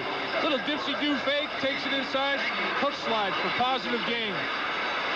Here it is once again from the end zone. Look at this fake. Executed very well. Look at the Colts. They still don't know where the football is. Great fake inside by Kelly. Does a nice job. First down at the 33 of Indianapolis. Thomas to the 26-yard line. Barry Krause at the bottom of the stack for the Colts. Clock down to 3:15, and the Bills moving the football, leading 27-23. And the Bills' offensive line senses the kill right now. They're really coming off the football, reestablishing the line of scrimmage a couple of yards downfield. The running backs have a positive gain before they even have to make their first cut. Now inside the final 3 minutes. They're the timeout situation. The Bills with 2 left. The Colts have their full complement of 3. Play clock down to 10 seconds.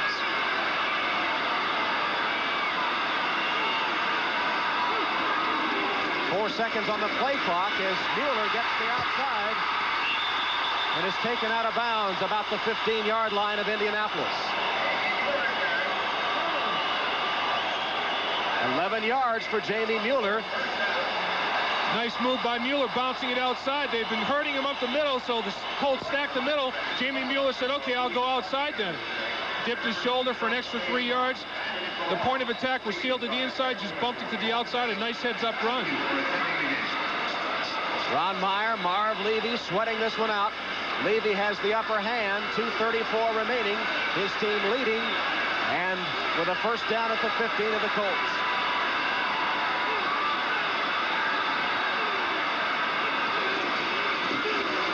Thomas stumbles forward to the 10.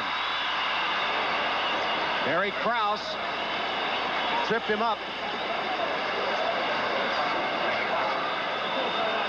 Once again, no gang tackling going on out there at all, Tom. It's one-on-one tackling situations. Looks like the steam has been taken out of the Colts a little bit. Here comes Thurman Thomas. Nice trap block by Jim Richer. Thomas, look at the balance. He hurdles himself in the air, puts his left hand down, catches himself, and gains another 2 yards with that move. And the Colts have taken their first time out of the second half. It stops the clock with 2:24 left. And the Bills will have it 2nd and 5 at the 10-yard line of Indianapolis. Once again, the onus is on the Colts to hold the Bills to a field goal. That way, the Colts offense still has an opportunity to tie the football game and send it into overtime. If the Bills score a touchdown on this possession, it's really, really difficult for the Colts to come back. At the conclusion of this one from Buffalo, you'll see either the Broncos taking on the 49ers or the Steelers against the Cardinals. Doubleheader action here on NBC. The Colts have given it a gallant effort, but on the verge of going down to their 5th defeat of the season if the Bills get in the end zone here. 2nd and 5 from the 10 of Indianapolis.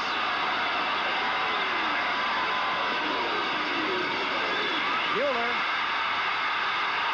stopped short of the goal line at the 1-yard line.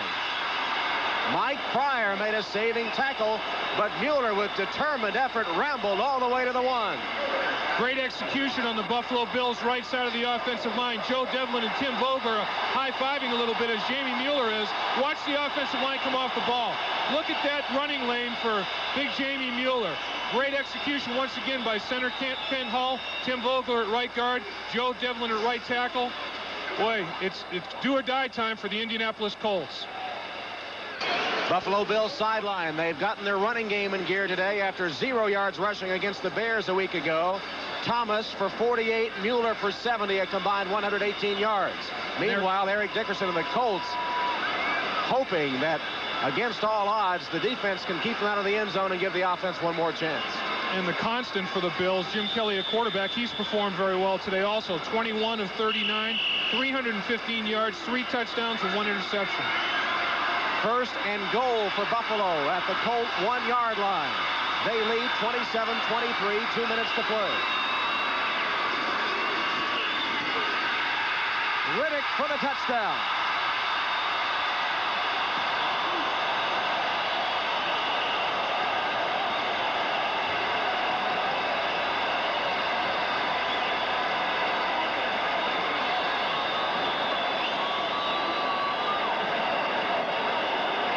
Look at the line blocking here. Riddick never gets knocked off his feet, really never gets touched by a white jersey till he's well into the end zone. That's excellent, excellent execution in a goal line situation. Well, you don't see that very often. Once again, Rob Riddick takes the football. Look at the trap block by Tim Vogler, 65, and a lead block in there by Jamie Mueller. And Rob Riddick never gets touched as he goes through the line of scrimmage. On the 2-yard line, that's highly, highly unusual. Norwood for the extra point.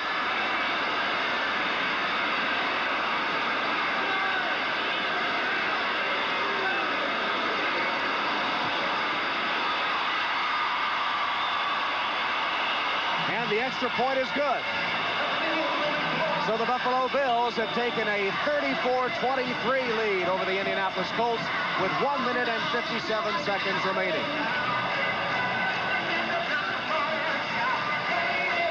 Let's check the other scores now. Bengals remain the only unbeaten team in the NFL. Houston squeaks one out over the Chiefs. Low-scoring game. Green Bay with a big lead, some surprising scores. And here at Rich Stadium, the celebration is underway as the Bills on the verge of going 5-1, and they'll stay in first place in the AFC East. Dave, the return of Tim Vogler off injured reserve to his customary right guard spot, I think has really played a big part in the success of the Bills' running game today. That's a tremendous point, Tom. You know, they had to make 2 moves when Tim Vogler went down. Wolford moved to right guard, and Burton moved to left tackle. When you have to make 2 moves for 1 injury, that's a tough deal. It disrupts the continuity of your offensive line. Now Vogler comes back, and Wolford goes back to his usual position. Bentley is deep for the Colts. And the turnovers, as Norwood gets set to kick, have been very big in this game.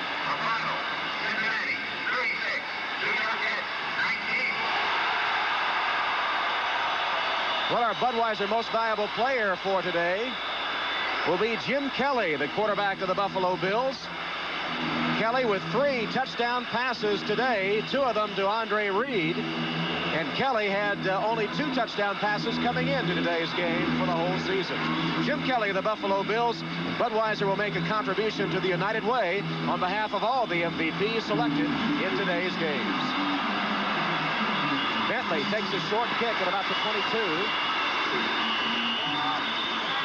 Advances it to the 35-yard line, where he's swarmed on by blue jerseys, led by Butch Roll. Well, the Indianapolis Colts have a swarm of bees in their receiving corps with Booza, Brooks, Bellini, Banks, Beach, Boyer, and Brandis. And the passing game has been good to them today, but it would almost take a miracle from that swarm of bees to get it done with 1:53 left and an 11-point deficit facing them.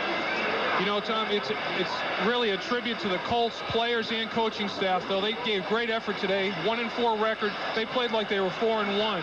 And the football game's not over yet, but it's definitely an uphill road for them from this point forward. But there was absolutely no drop in concentration, effort. You got to really tip of the cap to the Colts' entire organization. There was no quit in the Indianapolis Colts this afternoon.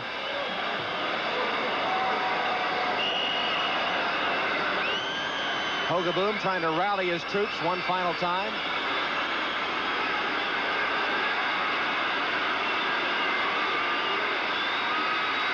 And again, he's in trouble. Oh, he's going to be sacked by Bruce Smith.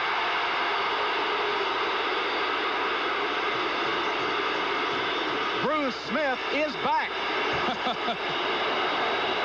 And back with a sack. Bruce is the chant here at Rich Stadium. Here's the play. Bruce Smith takes an inside pass rush on a very athletic tackle. Here's Dickerson back to live action, escaping a trap and falling forward to the 20-yard line. Leon Seals was after him.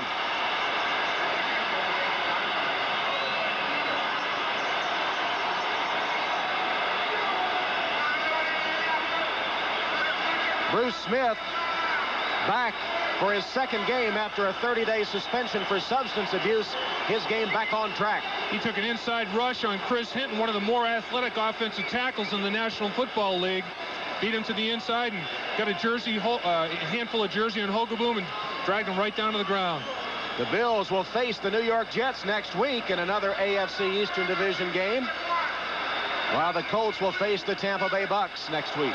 That was the 5th sack for the Buffalo Bills today against the Indianapolis Colts. And this young man, or I should say man, he's not very young anymore, but Gary Hogeboom, he's going to have to go home and hit the jacuzzi this evening. He's going to be very sore. So if the lead stands up, Buffalo will be 5-1 in playing the Jets, who are 3-2-1. So another big game coming up for the Bills next week, and that will be played in New York. And the Indianapolis Colts, who won this division a year ago and one of the great turnarounds in the NFL, will fall to 1-5. 3rd and 27. Screen pass. I guess that's what it was. Hogeboom just threw it to the sideline. Great play by Cornelius Bennett. He was on a blitz. He read the screen. Eric Dickerson, he could tell that Eric Dickerson was trying to release in the screen, came off of his blitz, clamped on Eric Dickerson, giving no receiver whatsoever for Gary Hogeboom, had to just throw the football away. A heads-up move by Cornelius Bennett. Well, the Colts broke on top 17-0 over the Bills. Jim Kelly was off target to start the game, but wound up with 3 touchdown passes to rally Buffalo. And with 1:22 left, the Colts with a 4th and 27, trailing by 11. Again, they're after a Hogeboom who scrambles and passes it incomplete. And the Bills will take over. Mark Bellini, the intended receiver, and Bruce Smith was in Hogeboom's face again. Bruce Smith really coming on gangbusters here at the critical time of the football game, as did this entire Bills defense. And no wonder. 6 number 1s, 3 number 2s out of that starting 11. They're well put together. They're a great blend of youth and experience. Art Still's a stabilizing force. Fred Smerlis is. They got the young talent in Smith, Bennett, and Shane Conlon. They're going to be a force to be reckoned with defensively for a lot of years to come. 1:16 on the clock, 34-23, Buffalo in front. And with the ball just inside the Colts 20.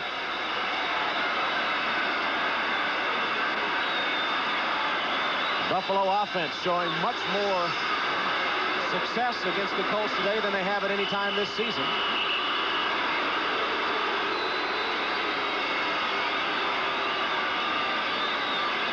Bruce Smith is really back into the defense for the Bills. They're glad to have him back. Our thanks to Larry Pollock and Kerry Holler on stats today, and Mike Luck and Pete Fairley on spotting duties. Excellent job here at Rich Stadium. David Stern, our producer, Jack Simon, our director. It's been a tremendous football game. Both teams diversified their offense. The Bills ran the ball. The Colts threw the ball. The Bills come out victorious, though. And the Bills are for real. You can throw out that 24-3 loss to the Bears a week ago. The Bills are to be reckoned with in the AFC. That loss to the Bears last week, Tom, coaching staff, Marv Levy had a great point about that loss. He said, it taught us what level we had to rise to in a big football game. So we're going to put that in our memory banks and really use that as the season progresses. Well, the coaches and players on the field as the clock continues to tick down. The game not officially over, but they didn't have to run a play. So Jim Kelly, our Budweiser MVP, with 3 touchdown tosses, celebrating a victory over the Indianapolis Colts. There's the gun to sound the end of the game as the Buffalo Bills come from behind to beat the Indianapolis Colts 34-23.